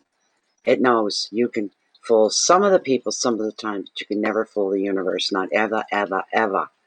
All right? So thank you, everybody. We're going to say goodnight. Jen's got things to do. I'm getting a little hungry and a little bit tired. And I might come back tomorrow night. It depends. It truly depends how I feel. Thank you so much, everybody, from the bottom of my heart to all of you, Jennifer and Lachey. Thanks, everybody. I'm going to hit that little X now. Have a wonderful, wonderful, amazing weekend, whatever that means to you.